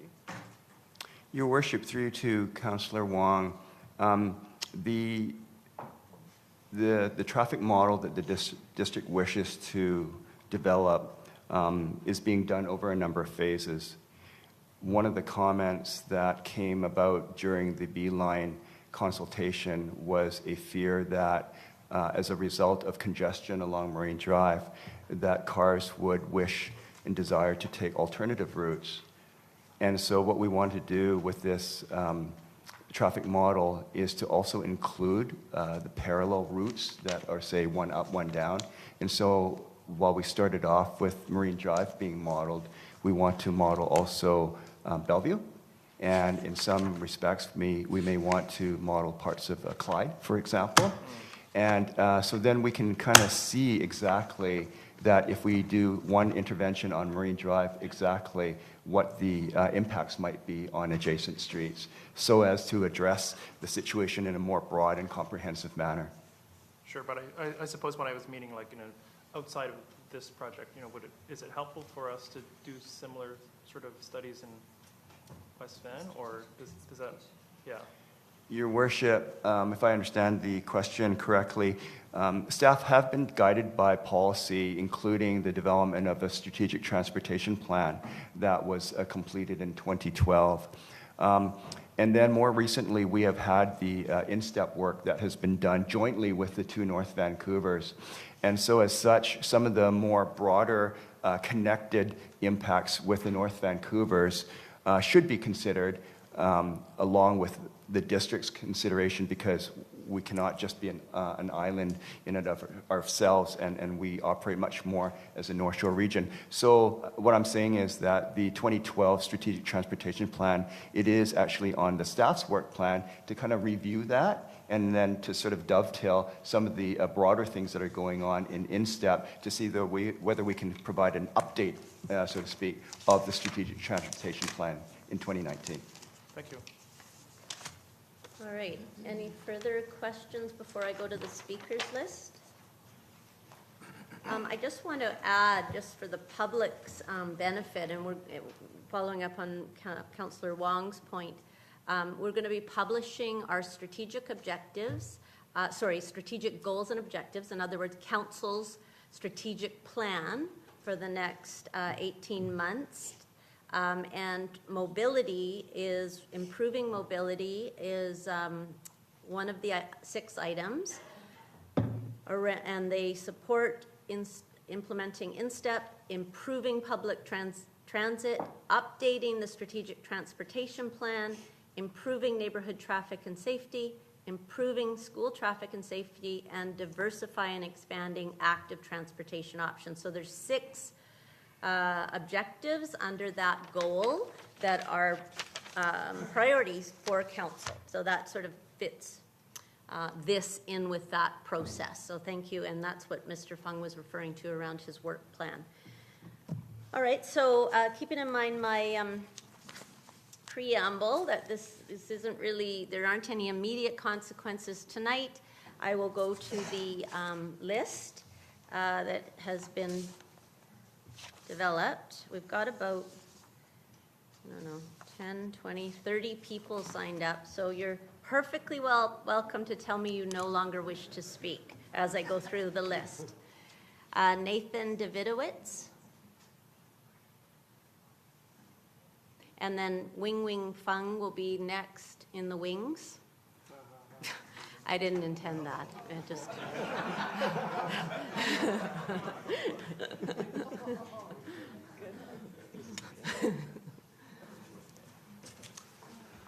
My name is Nathan Davidovich. I used to live in West Vancouver. I think I left around 2004. But I did speak to Councillor Gambioli 10 days ago at the Metro Vancouver Planning Committee, and I think the councillors understand that the issue is not the B line at all. I just came from Richmond. They have a consultation there. Let's shape the future of transit in Richmond. That's what BC TransLink, and I'll give copies of that to the clerk to give to the members of council. But that's what it is. That's what we're talking about. Shaping the future of transit for West Vancouver, for the North Shore, all the way from Squamish to Deep Cove. We need the connections to do it. And the beeline is not, it's not really what the issue is. It's not at all. This beeline is not even the standard beeline that the other 3 beelines are that are already operating, which connect major centers. You know, and the major centers are Park Royal, Lonsdale Key, Phipps Exchange, University of Capilano University. I mean, the small villages of Ambleside and Dunderave, they are not major centers, you know. And West Vancouver actually already has a beeline, and nobody ever knows about it, or not too many people. It's the number 257 bus. Comes from Vancouver. All we have to do is to tell the TransLink that you want it to stop and let off people off and on at 14th and Marine. That's all, and you have a beeline. It is. It's already articulate buses, and it has lots of capacity. During the summer months, yeah, sometimes it is full because of the ferry. But at other times, the bus has lots of capacity. We just have to stop in Ambleside. That's all it does. Needs to, you know. And so, yeah, I support this recommendation on a comprehensive report, of course, on transit and transportation. And if you can do it earlier than the fall of 2020, then even better. I'll tell you just one small thing. You know, when I was a student at UBC in the 70s, I just finished, the students in West Vancouver hired their own bus to go to UBC because the Blue Bus and the council, and they wouldn't give them a bus to go to UBC. And I was, you know, I was the transit liaison officer for the Student Society at UBC back then, you know. Thank you. Thank you very much for that interesting perspective. Thank you. Wing Wing Fung, and then Mary Gamel. Good evening, Mayor, Council, and people of West Vancouver. My name is Wing Wing Fung, and I'm a West Vancouver resident, a Sentinel graduate, and a fourth-year student at UBC. And I'm here to address my issues and concerns about the beeline going down the Marine Drive corridor. So I've been following the debate and the discussion about the beeline over the past few months, and I've seen a lot of banter on social media about how West Vancouverites are just a bunch of old, snobby, exclusive people who don't want outsiders or muddy boots in West Van, and hence are against the beeline. But I can tell you that that's not the fact. A lot of my friends and I are actually really invested in West Vancouver, and we love West Vancouver so much. And we want more people to come and experience the beauty of West Vancouver. But we don't understand why we need a beeline running down Marine Drive, and why that requires a closure of 2 lanes, or like shared lanes, when there are already 5 other buses that go down the Marine Drive corridor. So there are 2 things that I want to address. And number 1, what will Marine Drive look like with single or shared lane traffic? And number 2, will the beeline increase bus ridership within West Vancouver? I grew up in the British properties, and there was one bus, and that was like, I think the 254, and it would come every 1 hour, and I can tell you that like I was trapped in the British properties before I learned how to drive. And if I wanted to see my friends out in Horseshoe Bay or out in Glen Eagles, I would have to take a bus down to Park Royal and then take another bus to Glen Eagles or Horseshoe Bay, and that would take like 2 hours. So I believe in efficient public transportation that can create interconnectivity between neighborhoods to allow easier accesses to beaches, to Park Royal, to other people's houses, and to Marine Drive. But I do not see how the beeline will increase bus ridership for most people who live in West Van, because a lot of us live up and down the mountain or west of Dunderave. Another fact I want to address is that West Vancouver is undeniably a low-density, car-centric neighborhood. And I am a strong believer of efficient public transportation and for the environment, but cars are currently the most efficient mode for people to get to point A to point B. The current public transportation system within West Vancouver is simply not efficient enough for most people. And the B line, which already does the same job as 5 other buses from Park Royal, will not increase bus ridership. And furthermore, we must also consider how single-laned or shared traffic is going to affect traffic flows and the well-being of the people of West Vancouver. Because I personally find I want to support local business, go to the Persian market, the groceries there are a lot cheaper than like Loblaws or wherever, but I can never find parking spots when it's rush hour, when it's sunny, or when it's just busy in general. So I just want to say I'm opposed to the closure of the B line, and thank you. Thank you. Thank you for coming to council. Nice to see some young people out. Thank you. Mary Gamel? Sorry, Mary, I've forgotten how to pronounce your last name.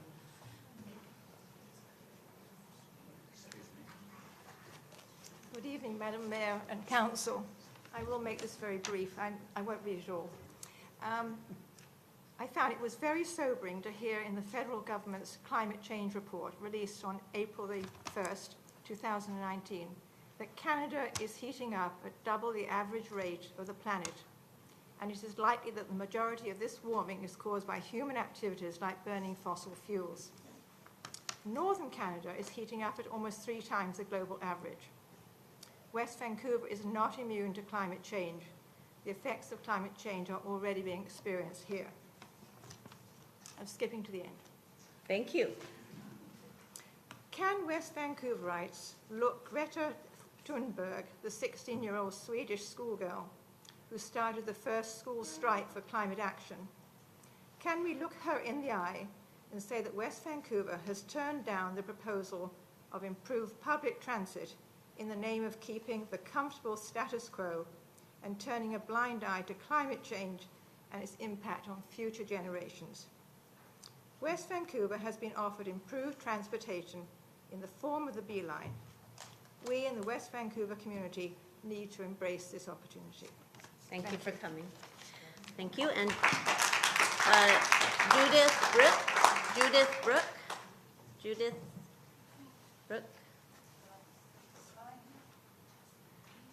And then Peter Schofield in the, what do they call that when you're waiting to bat? Thank you, Mayor and Council. I'll be On brief deck. as the Peter Mayor Schofield on requested. deck. I want to thank Mayor and Council and staff for all the time they've spent on this topic. I'm speaking in support of the B line. I'd like to remind us that those using transit are living in all regions, working in West Van occasionally, recreation, and supporting business. As the previous speaker mentioned, I'd also like to affirm that climate change affects us all, and we should all be doing seriously as much as we possibly can. As Greta Thunberg has said, she doesn't want anybody to just have hope, she wants us to panic. And with panic, you need to move to meaningful action. A dedicated lane provides speed and reliability, and it's east to west routing that we're discussing here. This wasn't a north-south type of routing. In Mr. Fung's report, he mentioned marking traffic stalls. I'd just like to point out that with the original B line proposal, that this would be unnecessary because the dedicated lane would have the people parking out of the general traffic flow, and that would not be impeding the general traffic because parkers would be in their own lane. When they were attempting to park, they could take as long as they wanted. I'd also like to clarify that the staff report that was initially posted online in point B and also in your printed agenda this evening in point B referred to not requiring any shared bus lanes.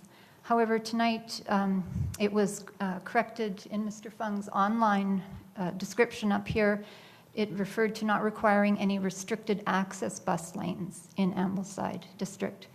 And I'd just like to state that I am in favor of a dedicated bus line because that is really the premise of a B line to be effective, to be most effective, and to be a B line, it needs a dedicated space. So thank you for your time again, and I look forward to speaking to you in the fall of 2020. Thank you. Thank you for coming. Greta, Peter Schofield, and then Greta Gibson.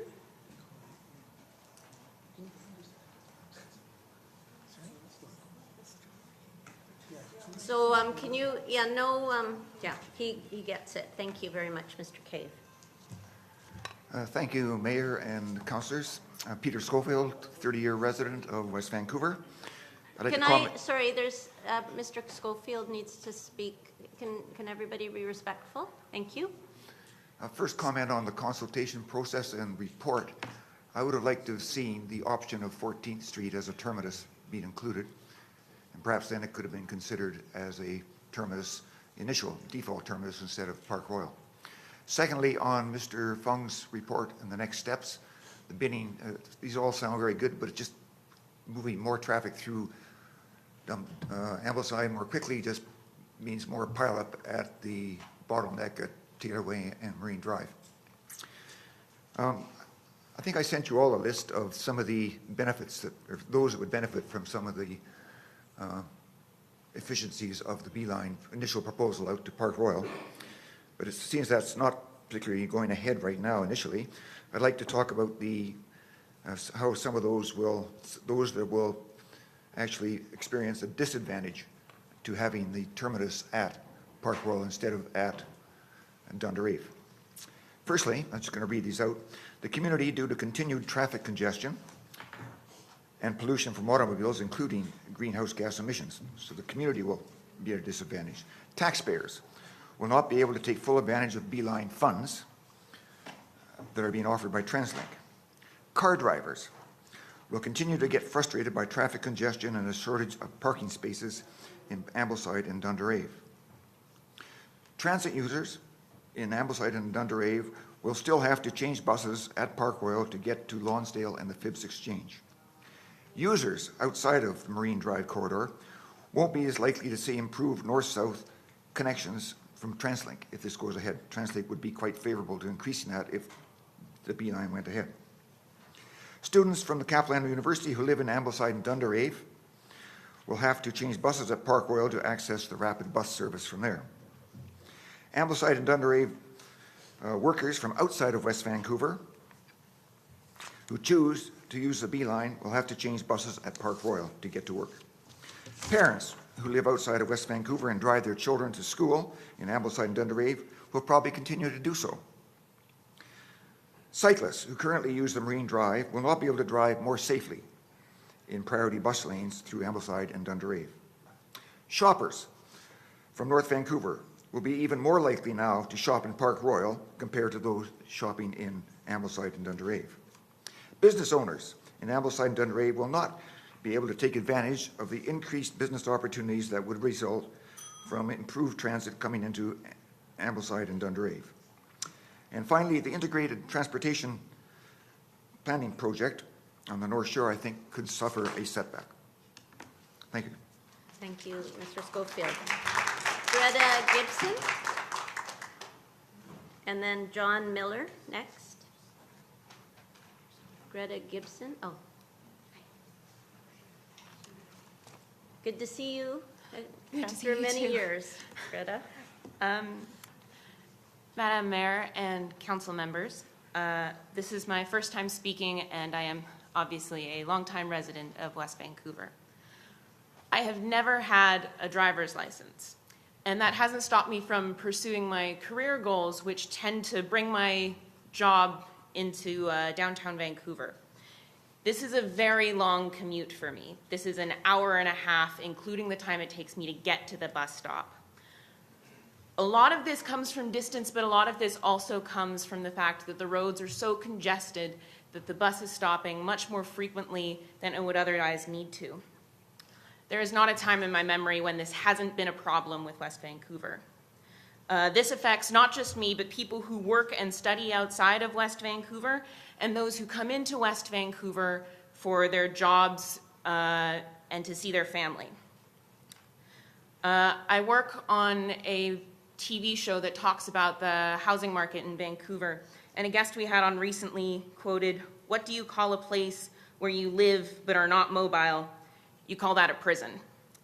And so density without transportation builds prisons. This leaves teenagers, the elderly, the disabled without mobility because they have limited access to being able to drive a car. If this beeline were to be extended in the future, as I understand this isn't an immediate consequence, this would positively affect West Vancouver both communally and for its economy. Partially because in the summer especially, when we have all our lovely beaches and our sleepy seaside town, it brings more people in because it will be easier to get to, and then they will buy ice cream and go to the coffee shops, which will therefore stimulate the economy. This, I believe, would bring in more income than it would otherwise cost in the long term. I also fear that to turn down this extension would create a trend of not supporting ongoing public transit extensions and contributions to the community. That's all I had to say. Thank you for your time. Thank you for attending. John Miller and then Frederick Rathje. Thank you, Madam Mayor and councillors. I've appeared before in favor of the beeline. Now I'm appearing to be in favor of the extension to Dunderave when you get to considering that. I'm a health professional, and from a health point of view, as you know, West Vancouver's an aging population. We're getting older, and every one of us is going to eventually need care, more care. And some of that care is going to have, as much as possible, be in our homes or in residential facilities of some kind. We're going to need staff that can come in and do that. So we're going to need a beeline to bring people over from the North Vancouvers to provide the staffing, because they won't be able to afford to live here. The affordability is a huge problem. And that's another good point for having the beeline, is it will increase the ability of people to afford housing over here. So I think that will be a great enhancement for the health of West Vancouverites. Secondly, a thriving, healthy community requires a thriving, healthy business community. And I think the evidence from the Business Improvement Association in Vancouver is germane to this, and I hope will come into the planning process, because when they've had to consider beeline development, say in South Granville, that enhanced business, it increased sales. So I think that needs to be taken into account. And then the third point I'll leave you with is the environmental issues that have already been well established. So I think there's many reasons, and I congratulate you on going ahead with the planning process. Thank you. Thank you very much. Frederick Rath and then Stephanie Jones. Good evening, Madam Mayor and Council. My name is Frederick Rathje. I live in North Vancouver in the Deep Cove area. I was able to cycle out here tonight, and it was a pleasant ride along the Spear Trail. I'm finding myself taking a keen interest in the beeline, but as I mentioned, I hardly ever use the bus, but it's very handy if you got a bike and a flat tire or whatever. So, and for other purposes, like getting to Horseshoe Bay, where I'd like to put my bike on the bus, but with so many transfers, you don't know if you're going to get kicked off the next bus. So having something go straight through as far west as possible is a big help for me. About one other comment I would say is the beeline. As an engineer, I remember ordering a B train, and they said, "What the hell is that?" Well, a long articulated truck. The beeline sort of reminds me of that. A double-decker bus with the same capacity, I think, would be a lot more appealing. That would be my wish. But when I hear about people not being able to make the connections, like if it's only going to go to Park Royal, how do you get there? You live in the upper properties. I say, get an e-bike. I've had an e-bike for 12 years, and there's no place up there that I couldn't get to with one half of a battery charge, and it charges going downhill. So that's my mobility, and the traffic is something that I don't really worry about it, apart from some big truck or car, SUV, threatening me on the road. Thank you. Thank you very much. Stephanie Jones and Andy Krosick.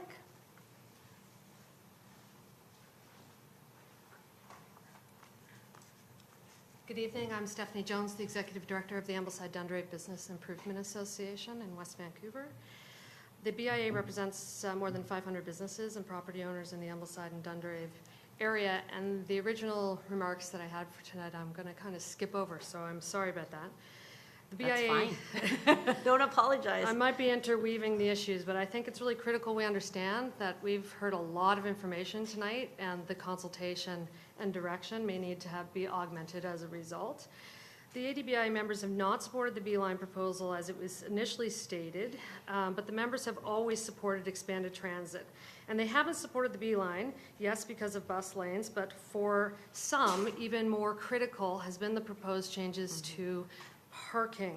And it seems tonight that the parking discussion is being lost through the Beeline proposal and recommendations, and that is a very big concern for the business community. There seems a lot of confusion by both staff and perhaps mayor and council and the community about how to build a strong business community, and that is an objective certainly for the BIA, and it may not be for others, and so I apologize for that. But for the BIA, strong and visible and ample public parking is a requirement to build a small business community in this area. And so I do not understand how we can, on the one hand, under this recommendation, look at minimizing the loss of on-street parking while also accepting recommendations by staff to lose proactively parking on the Marine Drive corridor, particularly by proceeding with installing left-hand turn lanes at 15th, which is the primary reason that people were unable to support the parking loss in the Beeline proposal. How many parking spots will be lost if left-hand turn lanes are installed? All of those proposed in the Beeline proposal, that loss of 25 spots was found at Marine Drive at 15th through the left-hand turn lane installation. Parking lines sound great, but it is our understanding that they may in fact reduce the number of parking spots available on Marine Drive. We've heard various things. We'd like to hear the signs of that. We seem to have gone off track and are again looking at introducing further left-hand turn lane restrictions at 14th, 15th, 16th, but through an extension to 3 to 6 p.m. The installation of that left-hand turn lane has cut off available parking and access at Grosvenor, as well as the parking in the laneway behind 15th and access to the HSBC building public parking.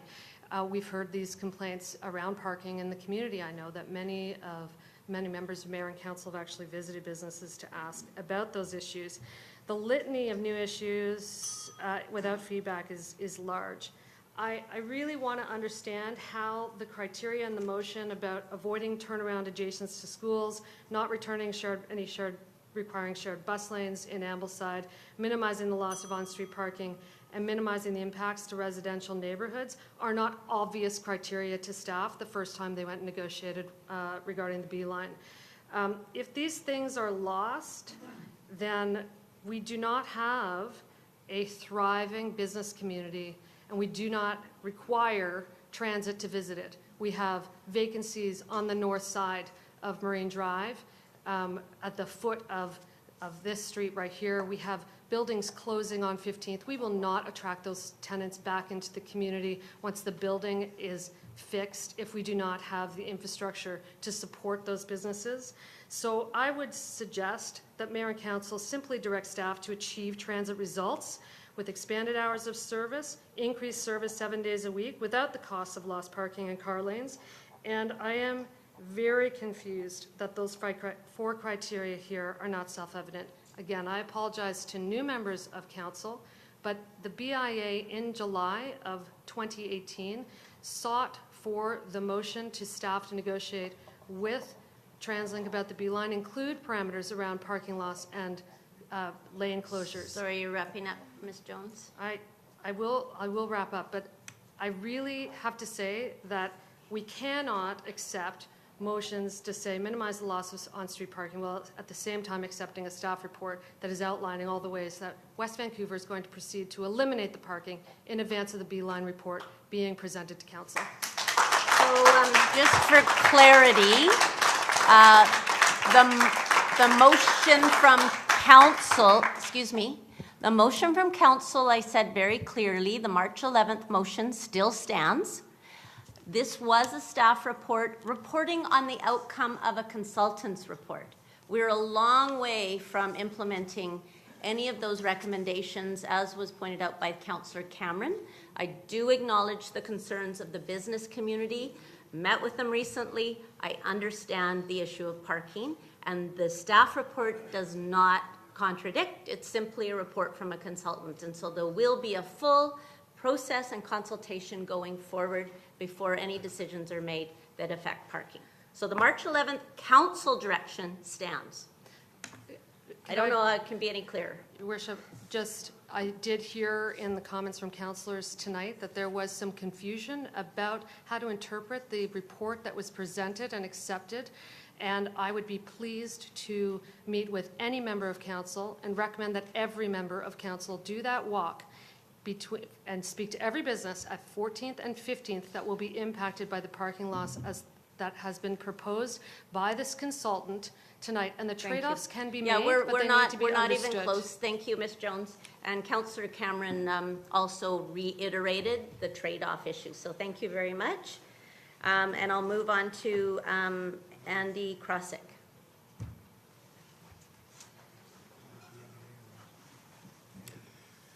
Good evening, Mayor and Council. Andy Krosick, a long-time West Vancouver taxpayer and resident. So in the short term, I fully understand and I support the direction that Council has stated tonight. But in the long term, I have to admit, I am just a little bit anxious. And I'm anxious because, quite honestly, I'm worried that history is going to repeat itself. And I'm not saying that just because I happen to have started life as a history teacher. So I'm going to just very quickly walk you back to history, 1972-73. Some of the folks behind me may even remember this. A whole bunch of us were against the third crossing. And boy, did we parade, and boy, did we protest, and boy, did we set up the community to say no to a third crossing. West Vancouver, North Vancouver councils had actually voted in favor of such a crossing, or looking at the possibility. But community outrage was such that the third crossing was scrapped. 45 years later, I don't know how many folks in this council regret the fact that for 45 years, nothing more was done about a third crossing. And I'm not talking about a bridge crossing. But no councils for 20 or 30 years dared to even say the word third crossing. So TransLink went along and accepted everything east of Burnaby, and as it should. But in the end, councils of the North Shore did not speak up. It's only in the last 10 years that they all of a sudden woke up to the fact that Squamish and everybody else was using us as a thoroughfare, and holy whatever, we need to think about some kind of a crossing. Well, it's too late, says TransLink, and needless to say, 10, 15 years from now, good luck. So what I'm here to urge is that this council does not turtle. That this council, when you get to step 2, when you get to your strategic transportation plan, you remember, and I know you will, that your 4-year mandate is not limited to your vision as a 4-year vision, but that you act on behalf of people who 20, 30 years from now are going to be sitting on council wondering why councils 30 years ago never thought of rapid transit and of ways in which traffic flow, transit flow can help. Because 30 years from now, they won't be using their cars to get to council because those self-guided cars will get them there. Or for that matter, any number of other transits. So please, I ask you to not make the mistakes of 30, 40 years ago councils, and to remember the future, not to just act on the present. Thank you very much. Thank you. Terry Swan, and then John Cave, maybe. I'm not quite sure what you signed up for there. It says new item. Okay. Yeah. I'll move on to this. I'd like to thank Council for clarifying the concerns of the BIA, that they're not actually concerns right now because nothing has been decided. I also like to thank council for including in the minutes, I believe it was of the last minute, that schools are not an option for a turnaround point of any type of transit, even though that was said publicly in 2 of the meetings that we've had, both by the council and by TransLink. And I think a huge part of the problem with this process is that people are not listening, and they're going on their emotions and they're not listening, okay? So with that in mind, I need some clarification on a couple of things. As to the consultation summary shared tonight, it looked like there was about 4,000 letters and emails. Were those letters from 4,000 different individuals or just from 4,000? Like, or could some of them have been from one person writing 4 or 5 times? Some of them could have been from one person writing more than once. The content of them, the themes, in those cases were sometimes different messages, and all of the messages were pulled out and counted separately. Okay, so let's say for some reason, which I can't think of right now, I might be against the beeline.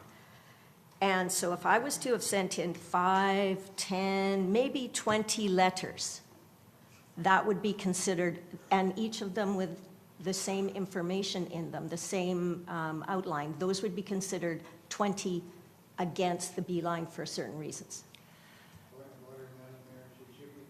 Question to you. Oh, sorry. Through me to. Okay. I don't know. Powers. Sorry, through you, Madam Mayor. Okay, going via the mayor. Thank you, Mr. Thank you. Soprovich. Through you, Madam Mayor. That's not entirely a simple question to ask. There were many emails that were not specifically addressed to mayor and council. So the letters that were included are letters that will be posted publicly in the council agenda packages. And in order to qualify, they had to be addressed to mayor and council in the 2-line. My experience throughout this process is that a conversation sometimes ensued, and the email threads were not part of the consultation results. Okay, I understand that. Thank you. So, Mr. Soprovich, through the mayor, can I ask you a question? The 1,000 emails that you got, were those from 1,000 separate individuals, or were they from some people writing more than once? I don't know if we're going to go through a process where we have to answer questions. All I will answer the fact that I received intermittently over a long period of time from concerned citizens, not in the form of petitions. Okay. They're all individually. They were addressed to mayor and council, a lot of them. So we couldn't answer them for a 10-day period. But we got the drift of what was on them, and then there was a lot that were addressed to myself. Okay, thank you. And then it accumulated over a long period of time. I can tell you I've never had so many emails on a topic in my history. Yeah. Thank you.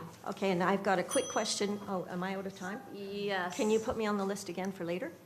And I won't ask the question. Just ask the question now, and Okay. then we'll. Peter, we don't want to create. Okay, via the mayor to Peter Lambert. Can you tell me, please, in that we've effectively cut off the beeline after Park Royal, is the money that was going to be spent in West Vancouver from TransLink still going to remain in West Vancouver? Well, I think I can answer that question. It's been answered by TransLink. Mr. Fung, I think you can confirm that no money is being spent past the terminus point of the beeline in West Vancouver. The terminus point being Park Royal? At the moment, yes. Okay, so It depends on where it terminates, and we haven't determined that. You yet. haven't determined that? Yeah. Okay. You were talking about creative funding, or not creative funding, sorry, I forgot the term. It was in the note. Sorry, Oh, Terry, yeah. I thought you just had one more question. Okay. We can stay afterwards and answer further questions if you have them. Okay, thank you. So we'll move along to Darlene. Or Mr. Cave, are you speaking? Yeah. All right, so you're next, and then Darlene. We don't have a last name. Okay, she's up here, so Yeah, that would be hi, great. Mary and Council.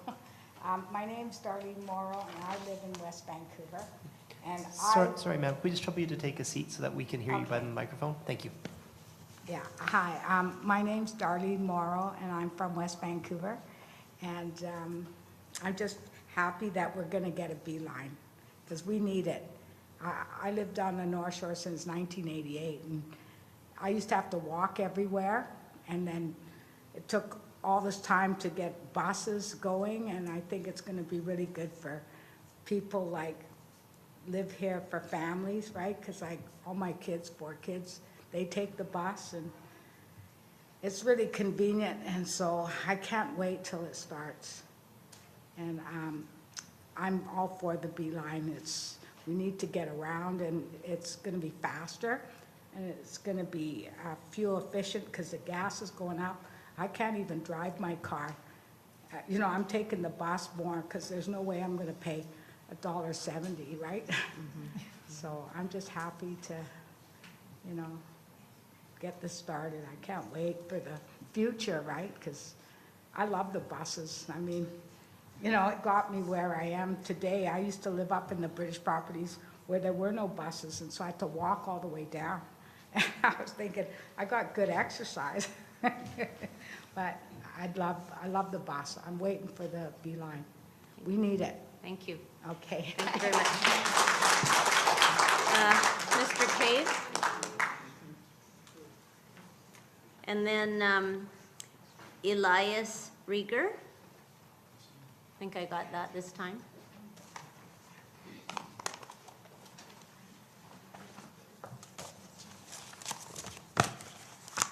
John Cave, West Vancouver, 70 years. Love this place.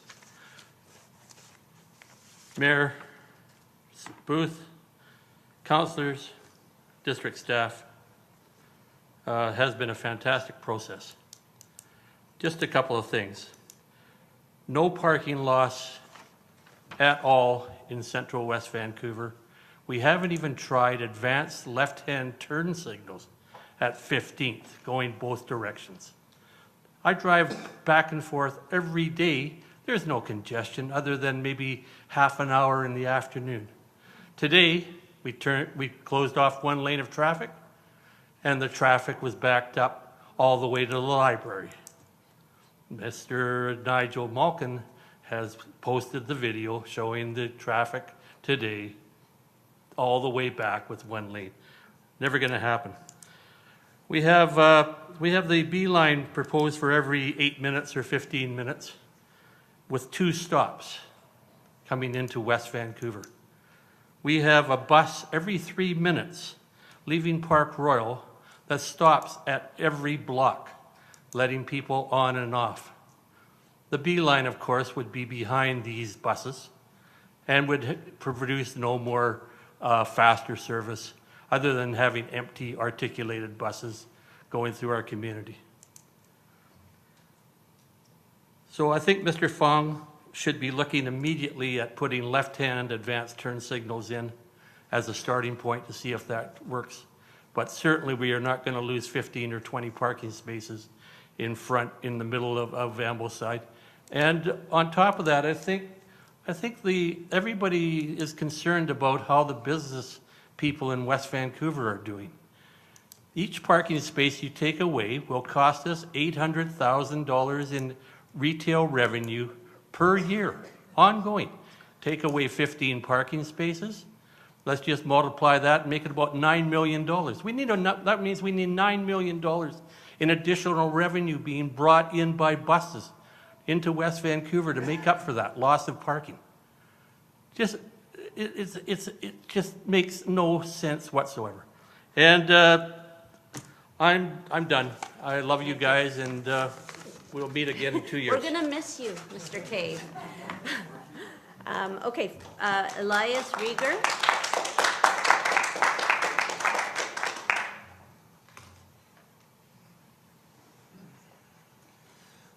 Hello.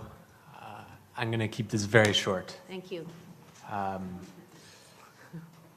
I understand the need to consider the concerns of the community. But I also just want to express my concern that there's a sense of urgency for those of us in the room who are concerned about climate change. And in this day and age, delaying a project like this by 1 year is a long time.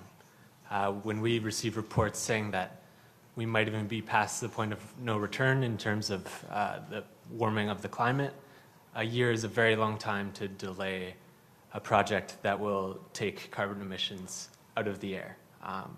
B-lands are a great way to reduce carbon emissions, and I don't think we can really afford to wait with projects like this.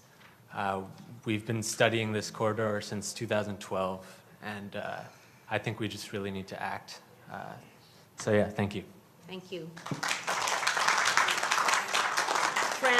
Franz Geniger and Julia Zhao on deck.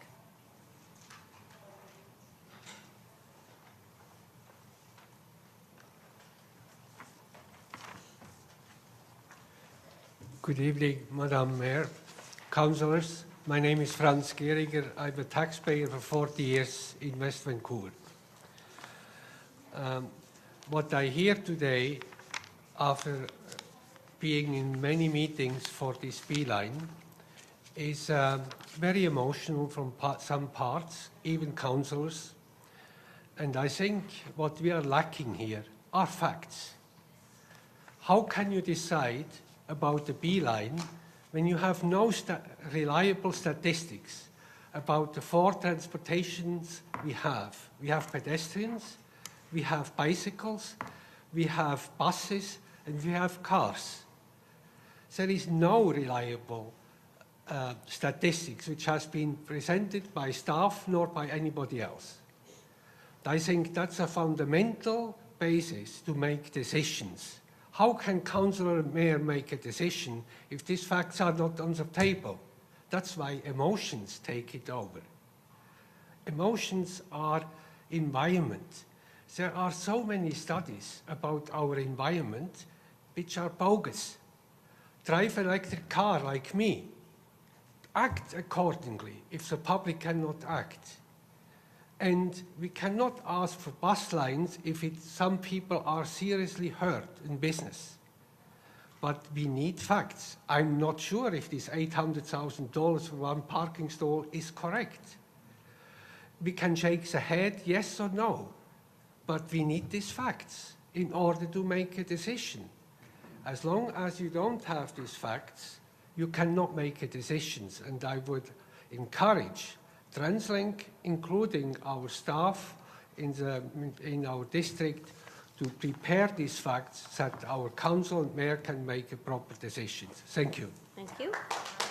And Julia Zhao, and then Matt Rowan on deck.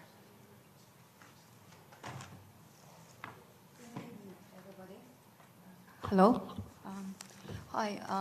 Tonight I want to comment something on the engagement plan and the update of the B-line update and next step. So I feel confused. First, when the engagement official comment about the North Shore ads, I want to say 2 years ago when we initiated the North Shore News Chinese edition, the purpose is to have the information distributed to the Chinese community through the Chinese newspaper. But even if it was started last year, but we haven't seen any ads put on the Chinese edition. So this is the first fact. The second fact is about the service. I want to put the public and also council for information is that this survey hasn't been endorsed by the CEC so far, and it has a confusing interpretation. The terminology is a kind of confused based on the what is a shared bus lane. I want you to date back to the original ones that we had, the B-line proposals. It was said that it is bus priority lane. And then there's another terminology called extinguished bus lane, and now is the shared bus lane. It got me so confused when I read it back, and I read back to those documents that provided on the website, and the shared bus lane has some kind of terminology that says, shared bus lane is shared by bus, right turn drivers, and cyclists. So I want to put everybody for attention that this is the explanation that we have now, but we also have the terminology of bus access and transit-only lane. So it's so confusing what the terminology is really about. And just now I heard another speaker said something about restricted bus lane. So I don't know what is the purpose of getting public so confused. I know that the purpose of survey is to get the information from the public. But the public, the people are very busy. So the first intention to get the people to involve is to, put as clear a language as possible so that they can get involved instead of getting so confused about the language. And are you going to interpret this language in 2020? After 2 years later, we are not going to remember anything at all. Thank you very much. And I'll move to Matt Rowan.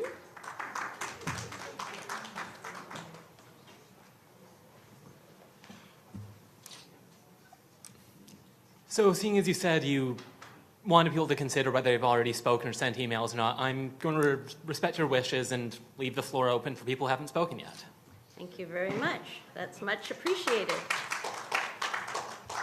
Mr. Kim. Min Kim? Mr. Kim here? Ah, there he is.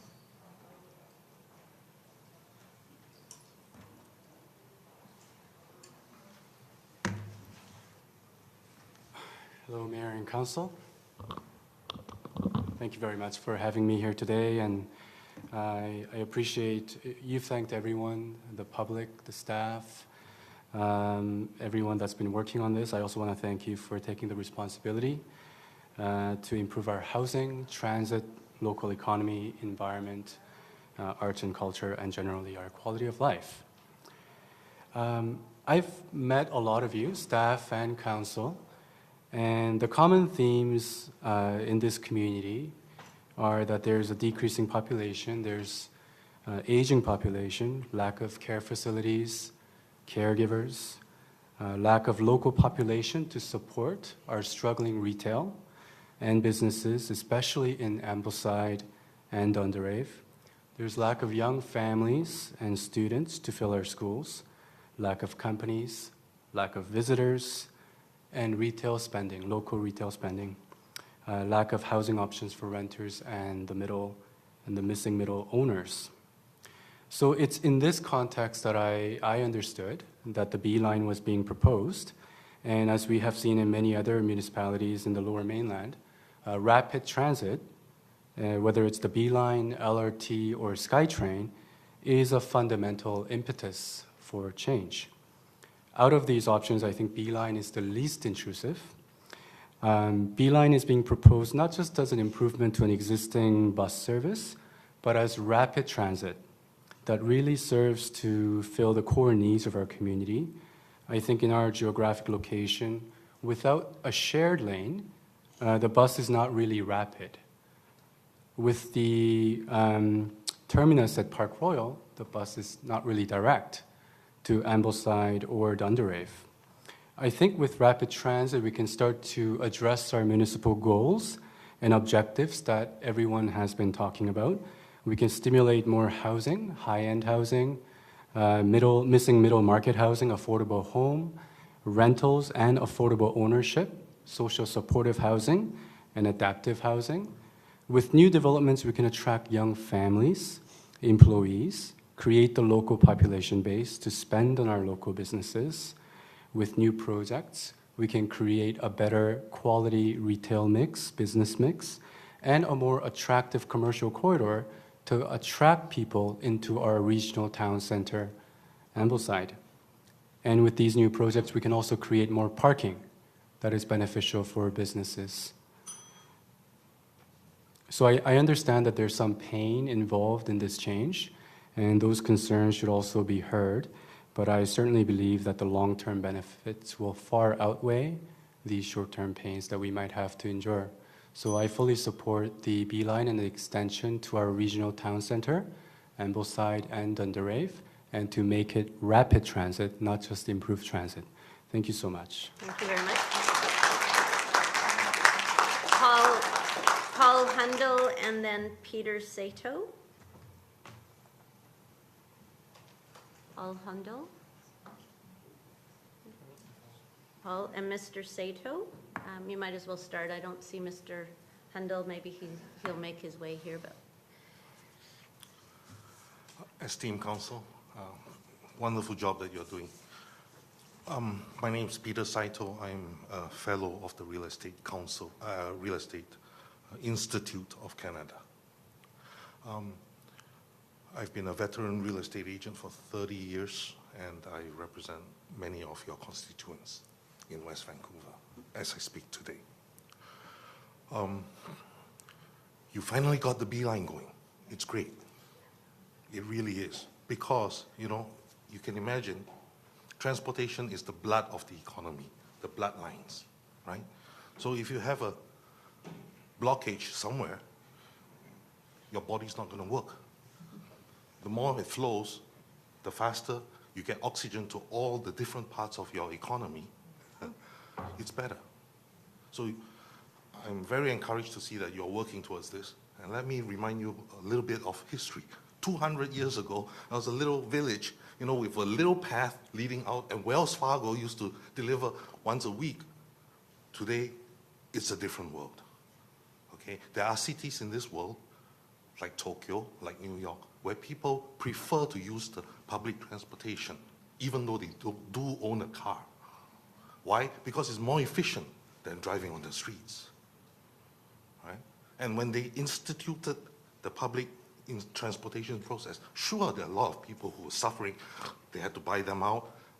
They had to build tall skyscraper car parks. Whatever it takes, get it going for the good of your community. Thank you. thank you very much. Alex Tunner and then Christopher Colson on deck.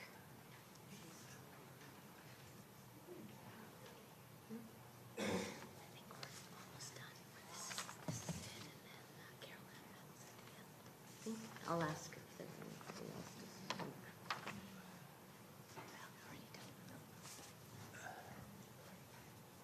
Madam Mayor and Council, I'm Alex Tunner, resident in West Vancouver. The B-line debate has generated a lot of momentum and a lot of ideas, and it's important to keep this going. And I see from the discussion here that this seems to be on its way.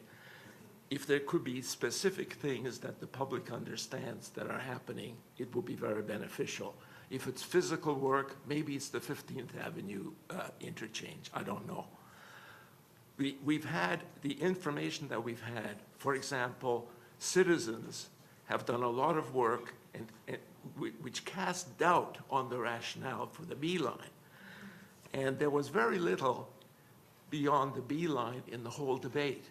We didn't hear any of the bigger questions like making progress with a vibrant economy in West Vancouver, about maybe climate and Ambleside renewal. So there's a much bigger picture here, which didn't really get airing during the debate.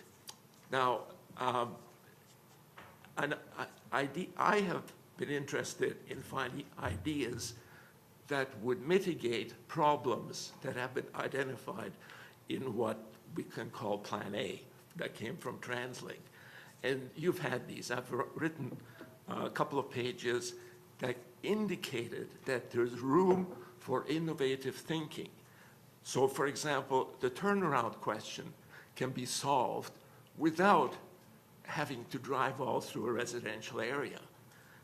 There are solutions to the parking question. The number of parking spaces is one element in parking. What you really want to look at is what is the throughput of the parking facilities that you've got. All I hear about is parking spaces. There are innovative solutions available, and if my memory serves me, I believe the district has actually done a parking strategy. The loss of traffic lane can be addressed. There are innovative solutions available. We should consider them. They might even involve TransLink having to tweak their requirements. So let's be innovative. Let's remember that the West Vancouver mission statement says to lead by example. So let's lead by example and not get stuck right away into why we can't do this and why we can't do that. So okay, that's it, thanks. Thank you, Mr. Cunner. Thank you very much. All right, the last speaker I have signed up, I believe, is Christopher Colson on this item. I spoke too soon, obviously. It never ends. Please, the infinite list. Thank you, Your Worship and Council and staff for being here. I really appreciate all of the hard work that you've put into this. So I thought I'd make this one a little more fun. So since it seems like this is the sort of climax of the Beeline for now, and I'm a huge fan of late-end movie twists, I'd like to present some "No, I am your father" level revelations about the Beeline. So revelation number one. I am not, contrary to popular belief, a paid protester. Big shocker, I know, though I am looking forward to receiving my check in the mail if it actually turns out that I am one. Revelation number two. To the shock of my pro-Beeline friends, the primary reasons I come to support the Beeline are not climate change. I'm concerned about things like equity, public safety and health, and the economy. Wow, that one's new. And so those are things that the Beeline addresses. Revelation number three. There is no overwhelming opposition to Terminus in Dunderave. 40% of phone respondents and 39% of online respondents supported it. Revelation number four. The independent West Van transit consultant reported the same problems as TransLink with traffic, which would suggest the numbers and analysis of TransLink are pretty sound.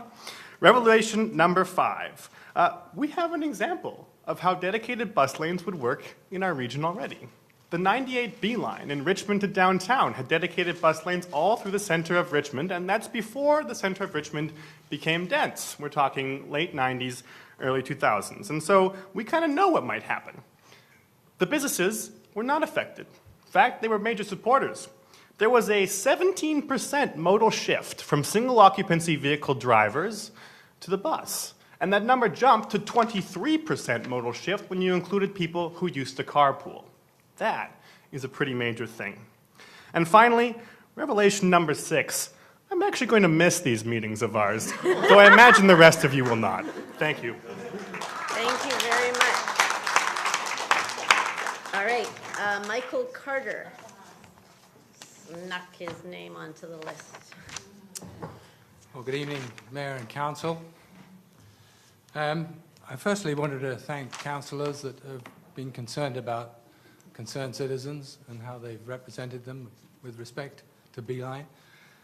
And in particular, I'd like to thank Nigel Malkin, who's done an excellent job and an awful lot of work in getting the information on why we should only have Beeline as far as Park Royal. As staff have said, Park Royal Terminus is considered to be a good alternative. So why don't we just start there, run it for a year, and see how it goes? If it's necessary then to expand it to Ambleside or Dunderave, then you have good reason to do it. But at the moment you don't, because you don't know what the hell is going to happen when you put Beeline in. And as it happens, the average bus takes 10 passengers. 10 passengers. Now you're going to add, during non-rush hours, an extra 500 seats. And in rush hour, it's going to be even more. So what is the point of the buses going from Dunderave to Park Royal? It makes no sense at all. So give it a shot. Start from Park Royal, see how it goes. After a year, maybe you've got to expand it. Maybe not. But anyway, thank you, councillors. Thank you very much. All right, that seems to be the end of the list. I dare not ask if there's anyone else who wants to speak. I'm just going to assume that that's the end of the list. Andrea Flintoff. How are you, Mayor and Council? Great. I'm going to say thanks to all of you for the process, and I did actually agree with John Cave about potentially trying the left turn lanes at 15th so that we don't lose any parking. I'm not going to talk about what's happened in the past. This was just through Mayor to Mr. Fung. Many of us drive small cars, little cars, to try to be environmental. So in terms of painting the lines along the street, I just would caution you because they're behemoths and they're small cars, and maybe we save the taxpayers some money by not doing that. It might not be a bad idea to look at making one of the buses, maybe the 250, have less stops so that it becomes sort of a beeline of its own. And then lastly, I'd encourage staff to work with TransLink to ensure that improvements are paid for through the corridor because TransLink's already using that corridor for the Blue Bus. So thank you very much for all your hard work. Thank you. All right, so I'm assuming that that is the last speaker. And I will turn to, oh, actually, no, sorry. I just wanted to say one quick word. Along the way, I'm very pleased to have had some really constructive discussions with Nigel Malcolm and with Ray Fung. And that has given me a lot of support for the idea that there are innovative solutions that can satisfy multiple constraints. And let's not put too many constraints as we're looking for a solution. Some of this has to do with brainstorming. And in brainstorming, you don't say, we can't do that because the bylaw says X. I couldn't agree more. Thank you, Mr. Tunner. I wouldn't make you come all the way back up to make those comments. So, all right, so now I'm going to actually move the recommendation. Well, okay, fair enough. You come up to the mic. I believe it's Gail Leach. Yes, you're right. And Mr. Millard would like to speak then after you. Oh, excellent. Hello? Hello? Oh, okay. Hello? Yes, honorable people. I wanted to say that it was suggested that there would only be an extra 500 spaces added to the fleet if there was a beeline to Dunderave, but I believe that's incorrect because at a bus every 15 minutes at 4 per hour times 13 out from 6 a.m. till 1 is 19 hours, is 4 times 19 is 76 buses times how many spaces on each bus? 100 spaces on each bus, so that's 76 times 100 is 7,600 spaces. That's one way. So you're looking at 14. You sure there's 100 spaces on a bus? We'll Anyway, it's a lot of spaces that you won't be able to fill up. What? 25,000 spaces. Thank you. Okay, not Thank you very much. 800. Anyway, Mr. I just Millard? had to make that point. Thank you.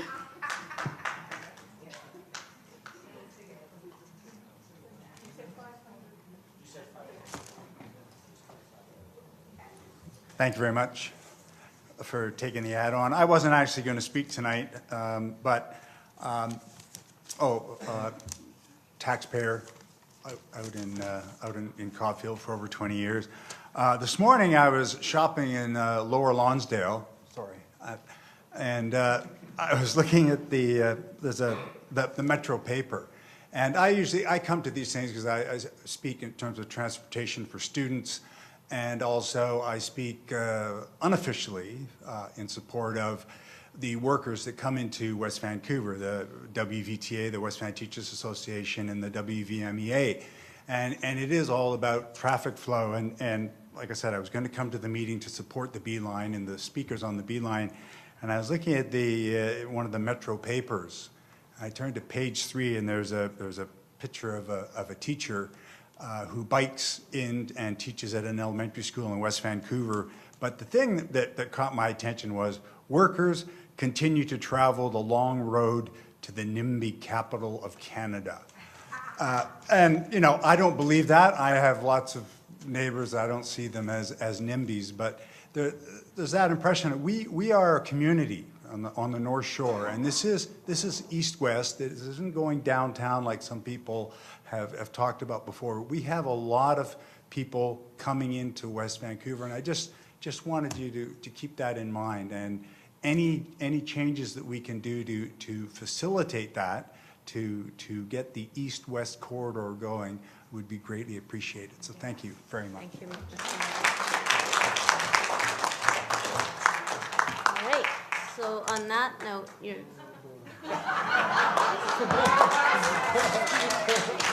And I do apologise. I had absolutely no want or desire to speak, and I'm going to be very brief. Nigel Malcolm, West Vancouver. I was in Surrey a couple of weeks ago at a birthday party, and a woman walks up to me and she goes and says, "You're Nigel Malcolm." I think you did tell us this story already. You told us Oh, I last meeting. don't think so, because the birthday party is the week after then. You probably read it online. Anyway. No, you told us this story. This nice lady, but the issue being is the people from Norgate and the people from Pemberton Heights don't bother to take a bus downtown. They drive because all the 240 buses are full. And in the meantime, every 255 and 239 bus goes by, and they're mostly half empty, and that's what they had to say. And they really want the B-line to go downtown. Thank you. So I will, all right, order, please. I'm going to move the recommendation as written. Could I have a seconder? No, I'm going to move them all 3 at the same time. I think we can talk about them all 3 at the same time. Councillor Soprovich has seconded it. Any comments or debate on this item? Oh, I'm first because I'm moving the motion. All right.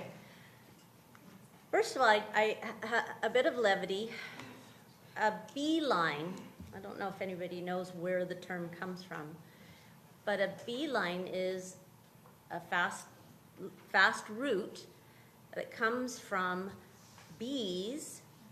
When they gather the pollen, they take the most direct route back to the hive. So since we've been talking about the B-line for 4 months, thought I should share that where that derivation was for the term. So I'm not going to repeat a lot of the pros and cons of the B-line. I would like to highlight a few things. First of all, I do believe, and I heard very loud and clear that the residents want us to address traffic congestion. So we have to consider all options, and I think that's what the community has done. They've really come together to carefully look at this option. As I said before, these recommendations are continuing to move us forward to examine options to bring the B-line past Park Royal into Ambleside with the March 11th factors considered. This is a new service, in my mind. You can't compare it to the existing Blue Bus 250 and to all the Blue Bus service. You cannot compare it to. And we really don't know what the ridership is going to be because this is a brand new service. And the fact that people say, well, take it to Park Royal and that's good enough. Actually, one of the main reasons that nobody goes into North Vancouver, including myself, by bus, is it's very inconvenient. Our Blue Bus service is great at getting us downtown. You don't have to transfer, but getting into North Van is slow and inconvenient. And so that's why nobody goes into North Van by bus. The Fibs Exchange is a misnomer because that's just the end of the line. Really what we're talking about is better service to Lonsdale Quay, to the C-Bus, to Capilano University. These are true destinations. So that's why we have been tenacious about seriously considering it, bringing it to our town center, bringing the visitors, bringing the employees, and creating more opportunities for West Vancouverites to go into North Van. Personally, I take the C-Bus to the airport now. And everyone says, well, I take the Canada line. Actually, if you take the bus and get stuck on the Lionsgate Bridge, you are not getting to the airport. The C-Bus is a viable route to downtown that we haven't really even explored because we've had poor service.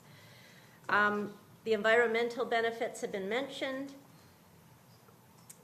We've seen 1,000 people in our responses wanting us to further explore better east-west connections. And that's why this is a compromise. This is the common ground. And this is what I was elected to pursue. I am going to miss you all. It's been a fun 4 months. I do want to acknowledge TransLink. TransLink's not the bad guys in this. In fact, I think they've been actually very patient with us. They didn't understand West Vancouver, fair enough. They admitted they made some mistakes. We admitted we've made some mistakes in rollout. But I always say better late than never, and we ended up in a good place. So that's the most important thing. You're never going to have a perfect rollout consultation. It's bumpy, it's messy, it's uncomfortable, but we have arrived at a good place. So I don't want to throw TransLink under the bus. They've actually, the bus metaphors just roll off your tongue. The fact is they're still willing to explore what I would call Beeline Light, that we can bring it into the town center without the dedicated bus lanes, with minimizing parking, not going around school, minimize impacts to residential neighborhood. They're still talking to us, and that's, I think, a good sign. So thank you for everyone's input. I think I'm going to leave it there, and I'll let my fellow Councillor Soprovich, if you want to go second as the seconder, and then I'll let my fellow councillors speak. Well, thank you, Mayor Booth. I second the motion for a very good reason, that I think we're going to have a little bit of a break for a few months on this, and have staff working very hard in the background to come up with some solutions. I want to first off thank all the West Van taxpayers for their constant vigilance in what they believe in. And I secondly want to thank all the young folks from Force of Nature to the Capilano University students. I think you still have to be an integral part of how we see the future. But I think that we will see with the terminus at Park Royal and over these next months, it'll give us some insight into the patterns. I am a stand-up guy for West Vancouver transit system. I believe that this system's been going since 1912 rather, continuously. And I guess you can call me old-fashioned, but I think it's a worthy place to stay around for at least a few years. When we talk about the Beeline, it's like it's some kind of magical creature. It's a bus. And it goes from A to B. And in West Vancouver, it'll only stop twice. Hey, you know, the bus goes every day. Our buses go every day. There's TransLink buses. There's West Van Transit. We're well served. And the magic of it all is, prior to the instep, there was no talk about the bus service at all. Everybody used it. Now, for the young folks, you may not drive cars. I agree with that. And we concern ourselves with climate change. We certainly do. And in West Vancouver, we've been the leader in many areas. And the bicycle riders, here's one right here. We all applaud different modes of transportation. And in the ensuing months, my hopes are that we can come up to a sensible solution to at least coming from Park Royal through to Dunderave and beyond. I hope that with the activity at Park Royal that TransLink will suddenly say, you know, we'll do a beeline to Vancouver, maybe two of them. We'll do a beeline to UBC. I don't think anybody will go all the way to Phibs and catch a bus to come back down to Vancouver on a beeline. I think that's destined to carry you further out of Brentwood, which would be a good thing, or to points beyond. But, you know, I applaud you all and this council for the ups and downs that we've had. And think of it, you know, in all my history, I've never seen as many input into a solution. So it tells you how important it is. So thank you all for your input.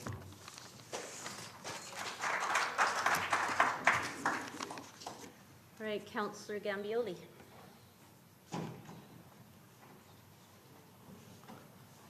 Got it. Okay, thank you. Well,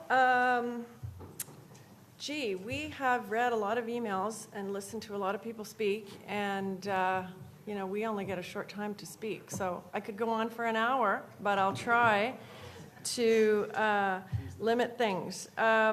So sort of in chronological order, of course, I support receiving Mr. Fung's report for information. The second part of the recommendation is really the second and third parts are really the juicy parts. You know, as I said before, and I still believe, the motion that was made just more than a month ago now was very premature. I was very upset about that motion coming forward and even being debated on this floor. And I think that the public consultation results show quite clearly that we were led down a path of assumptions in passing that motion which were actually untrue. And so we are, in a sense, trying to rectify that here, in my opinion. And I feel strongly that, as Mr. Tunner said, we should not be putting too many restrictions on the work that staff are now being asked to do. I know that the mayor has said that the former motion is still in place, but given the results of the public consultation, and given the fact that in Mr. Fung's report, it lays out clearly that there are 1, 2, 3, 4, 5, 6, 7, 8 major policy documents that have been created in the past 10 years that support public rapid transit. I think that the former motion from a month ago really should be taken very lightly. That's my opinion on that. And as was said in the report, of course, we need to recognize the major themes in the public consultation. But interestingly, as I said earlier, the major themes are not that clear, and they're much more closely divided than we originally saw or discussed. So, you know, all this to say that I interpret this motion and the results of the consultation as the beeline is not dead in West Vancouver. We may end up calling it something else because, frankly, we're all pretty darn sick of calling it that. Maybe TransLink could do us a favor and call it the, I don't know, North Shore or something. I think that we have shown through the consultation report that the public here does support public transit, and we want to improve it. But at the end of the day, this council will have to decide between supporting buses or supporting single occupancy vehicles. You cannot do both. It's not possible. So that is the decision that we all need to come to in when the next report comes back. And I know what side of the fence I fall on, and Mr. Fung knows what side I fall on as well. But in listening to people just tonight, it reminds me that, again, we have to prioritize, and the report will have to prioritize public transit, parking, and vehicles, or in other words, traffic, because we've talked a lot about we need to improve traffic flow, but if that doesn't improve transit as well, then I don't support that. And if we have a limited amount of money to spend, as in recommendation number 3, then we need to figure out how to prioritize. Are we going to spend money on enabling cars to turn left so that other cars can go straight through, or are we going to spend money on improving the actual bus stops or adding more buses? I support the former. So just so that Mr. Fung knows in writing his report, I support public transit. I then support the issue of parking for local businesses. And last on my list is single occupancy vehicles and the issue of getting traffic moving faster on Marine Drive. That is not where we need to go for the future. And so at the end of the day, I support our policies. In other words, I support our strategic transportation plan, which we need to revisit and improve. I support our climate, energy, and emissions plan, which tells us to do the B-line and to do rapid transit. I support our OCP, which tells us to do prioritize rapid bus line between Park Royal and Dunderave.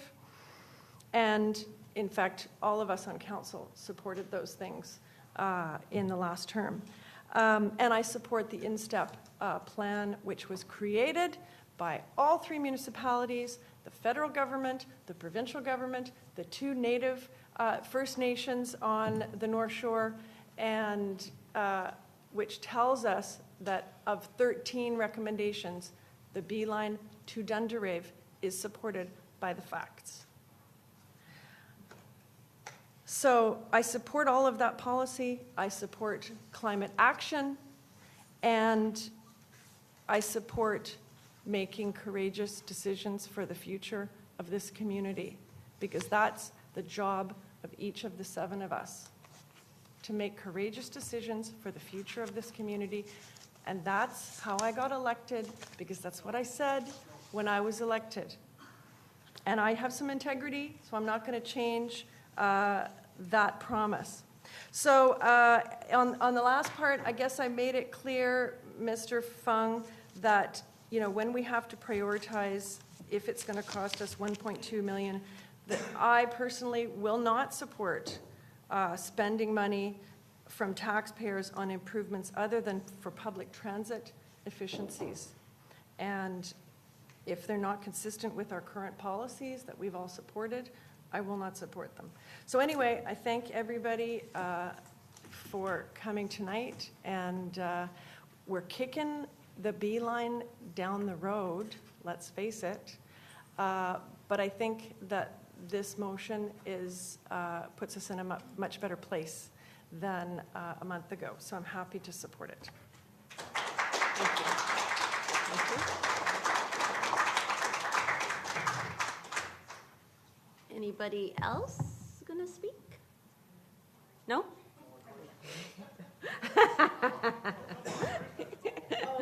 We knew Councillor Cameron was... Captive audience, come on.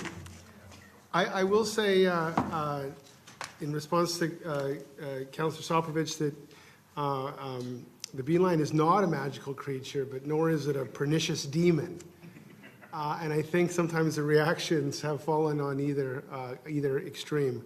I think given where we found ourselves, this is the right approach that we're taking now. I don't agree with Councillor Gambioli that it was premature legislation. I think that we found ourselves in a situation where we are looking at alternatives in Ambleside for the Beeline, but we need to do the proper work to make sure that the alternatives are viable, that they're going to fill a need, that there's going to be sufficient ridership, they're going to work in terms of time savings and frequency. The business model is there, and you can't just try to do these things on the back of an envelope. And that's one of the problems I think we ran into in this process is the necessary spade work wasn't done early in the piece, and so we're left now.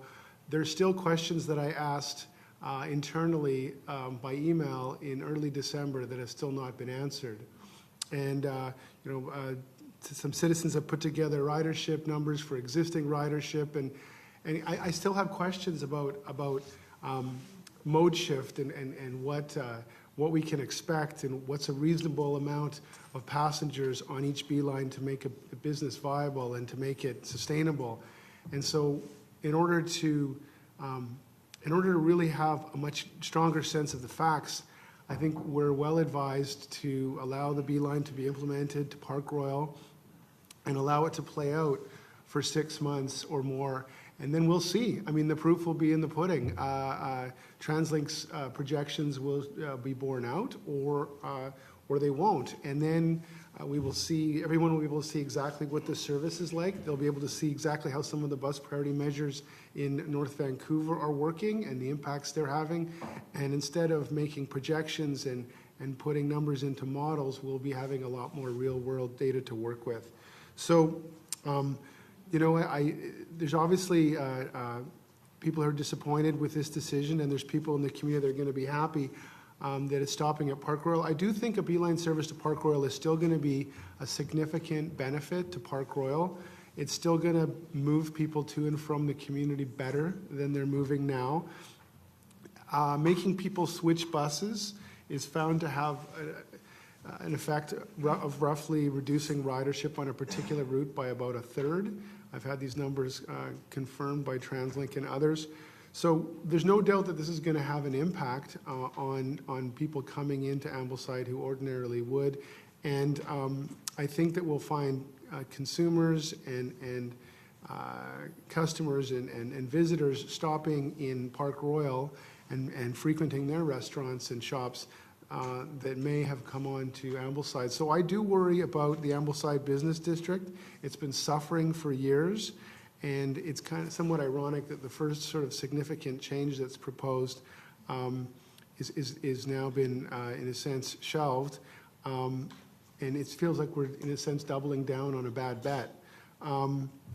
I think the future of Ambleside as a business area rests on it becoming a transit-rich or richer neighborhood, and it becoming much more pedestrian-friendly.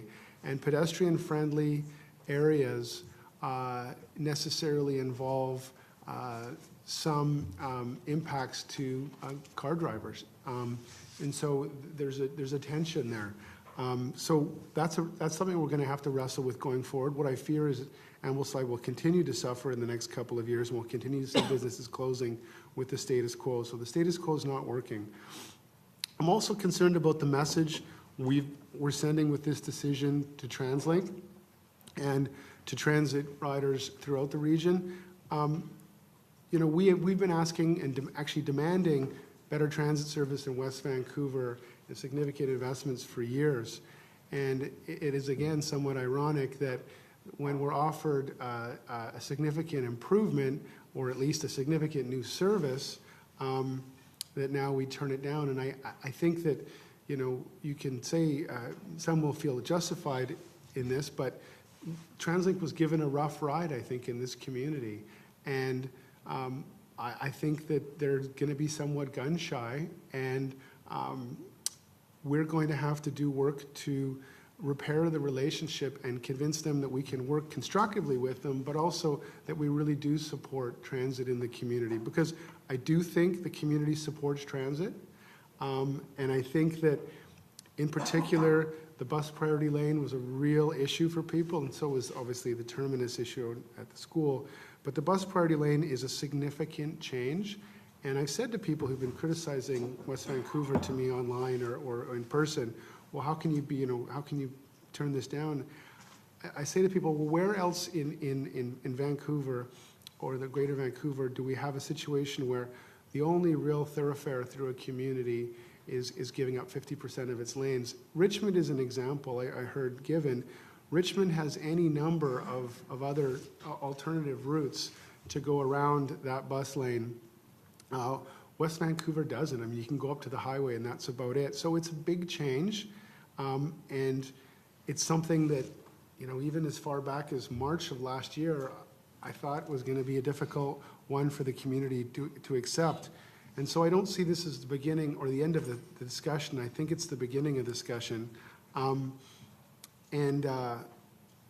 agree with Councillor Gambioli that bus priority is going to become an issue sooner or later in West Vancouver, and I'm not even speaking about the B line now. I was on the 250 the other day and talking to one of the drivers, and he said, well, it's getting worse and worse in terms of congestion with us trying to get on the bridge, and we're getting caught in Ambleside and caught by the sports fields. And so what's going to happen, I fear, over time, is that's going to get worse and worse. There's going to be more and more gridlock, and you're not going to have a viable transit system or a viable quick alternative to get downtown on the 250 if those buses are stuck in traffic. So eventually we're going to have to wrestle with how are we going to use our road space more efficiently, and that's going to necessarily offer trade-offs. So it's not going to happen now, but this is going to have to be an ongoing conversation. And the last thing I want to say is, you know, I'm concerned about, through all of this, the message we've sent to our neighbors, and, you know, both people who come here to work in our businesses and who we rely on, customers who we want to attract, visitors who come to our festivals.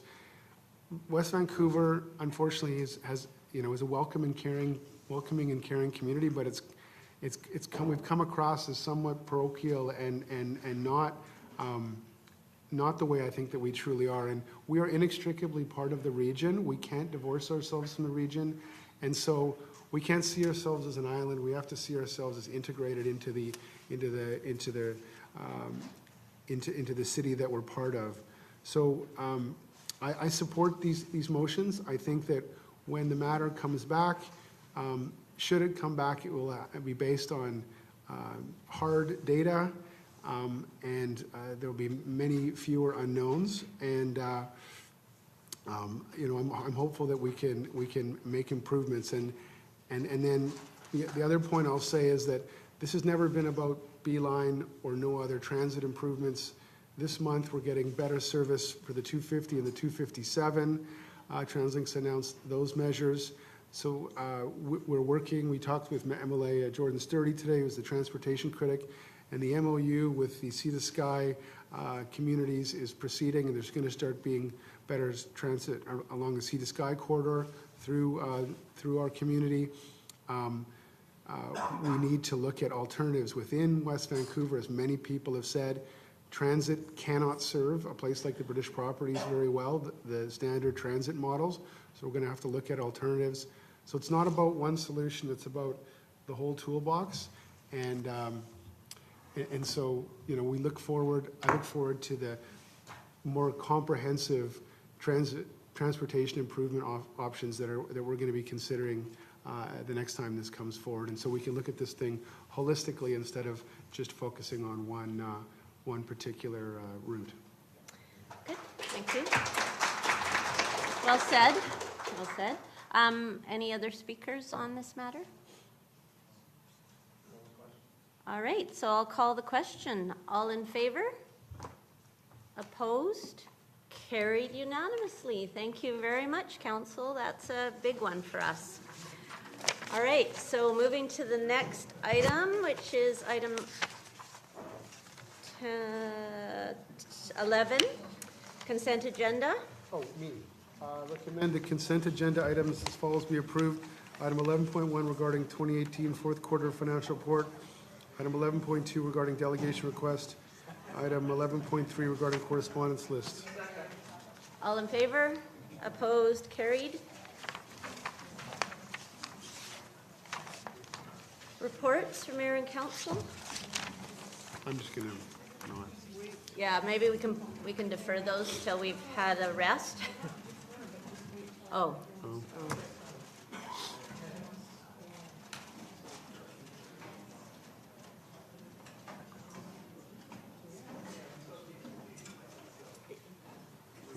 Are there any reports from, I'll do it next time. pardon? Can we hold our reports till next time, Lenora? It's late and our brains are kind of shutting down. All right. I know you're refreshed. Unless there's, let's just say, is there anything time sensitive that needs to be reported tonight? Because look, staff is tired, everyone's tired. Okay, so thank you very much. We'll move on to public questions. Carol Ann Reynolds. You're standing between us and adjournment, Carol Ann.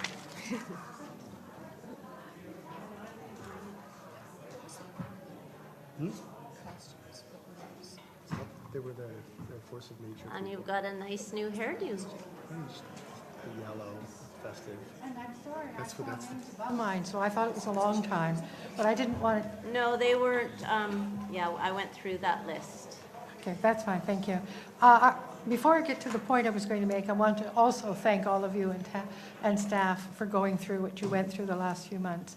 It's been a model of understanding and consistency, and as Councillor Sopovich said, and I have only missed about 15 council meetings since 1988, and I have never seen anything like this. So you've been very brave, very bold, and tried very hard, and I think we all admire and appreciate you for that. Thank you. The only other thing, about the blue line, what I'm saying is I haven't seen anybody done any studies about the blue buses. Why can't we just have more of them when the time is, when it's rush hour? And I also have not seen anybody contemplate what effect Uber and Lyft might have on that. So please include all of that when you're talking about it. And water management, that's of course I'm very concerned about because I am a tree lover. And if you had more trees, you'd have fewer problems with the water. I've had many people complain about their lots being, and our lot also gets a stream through it when there's lots of rain because of what's been cut down above them. So please, with the trees people, that's a good thing to talk about. Anyway, what I really wanted to talk about was to make, yet again, a push that you not have conflicting or overlapping committee or working group meetings. There have been some adjustments made. I've noticed that. Some people are now meeting at 1 o'clock and at 3 o'clock, and so I've noticed that, and that's been very good. And I just saw one meeting that was moved because it was conflicting. But if you just take a look at Wednesday, no problem with the 9:15 meeting of arts, no problem with the 1 o'clock arts. But at 5 o'clock, there's the neighborhood character meeting, working group. At 5 o'clock, there's the Board of Variance. At 6 o'clock, there's the library board. I've been at some of these committee and board meetings where the councillor who's the liaison has had to leave because he's had to go to another meeting. And as I said, now I was back in the Middle Ages, as you say. I was on, in 1988, we had more committees and working groups than you have. We had, I think, about 36, so each of us had about 7. And Rosemary would just write them down in the calendar, and if there was another meeting on, you couldn't have it. You had to choose another time. And the principle, which I agree with, is that every councillor should have the right to go to any committee or working group meeting. And also that means, of course, that the residents can. So please, please, I mean, and I was at one meeting in which some members of the group made, two different members made excellent presentations, but unfortunately the council liaison had already gone. So it just, you should stop a meeting if it doesn't have staff and it doesn't have the council liaison. And I would suggest you have 2 council members for each things and have a third as an alternate if one of them couldn't come. Because believe it or not, your input, council members, is really valuable. And I know those people prepare great things so that you will take what they're saying seriously. So please, please have a regulation. The guideline should be that no meeting continues without staff and council there. And don't have any conflicting or overlapping meetings. So that's my please. Thank you, Carol Ann. As I have said to you, the paramount consideration for me is the availability of the members of the committee. That's the paramount consideration. These are very busy people who have professions often and work other lives, and we have to accommodate them first and do our best with councillors, and obviously there's a staff person. The staff person, the meeting can't go ahead without the staff person.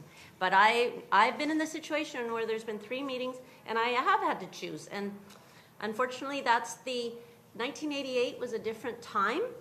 And No, it's not a different principle. The principle is yes, what's so paramount. I'm just sharing my philosophy. Right, but I would like to counter that principle. The principle is that all council members should be able to attend any meeting they want to. Secondly, I agree with you, we have to consider the members. But if when they apply, they should be told what times the meetings are. And I think that's when they make consideration of whether they can devote their time by seeing when the meetings are. Thank you, Caroline. And there have been lots of meetings in which some members have said, we can't make it. That happened with Neighborhood Group, the May original meeting that was set. They said they couldn't come. That's been changed from Wednesday to Tuesday. So that can be accommodated. But it's secondary, and they're great. But it's secondary. The principle, council and public must be allowed. Thank you for your perspective, but I think on this we're going to agree to disagree, unfortunately. Thank you. Well, then what do we do?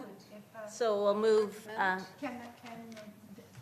members come to CEC? Is that where it would be proper to make a position about that? No, that's a separate issue. That's a separate issue. What Thank is you, what is Caroline. separate? Yeah, that's not within the CEC's mandate. CEC. The Community Engagement Committee. Yeah, thank you Well, very much. We've excellent. discussed this. I've told you my perspective. I know we have a difference of opinion, and I But I've appreciate talked that. to other people who've had a difference of opinion of that, and they've been on council too. Yep, So, fair enough. So that's, Thank you. So we will lobby. You're doing a good job at that. Thank you. I'll move that the April 15th, 2019 council meeting be adjourned. All in favor? Thank you, council.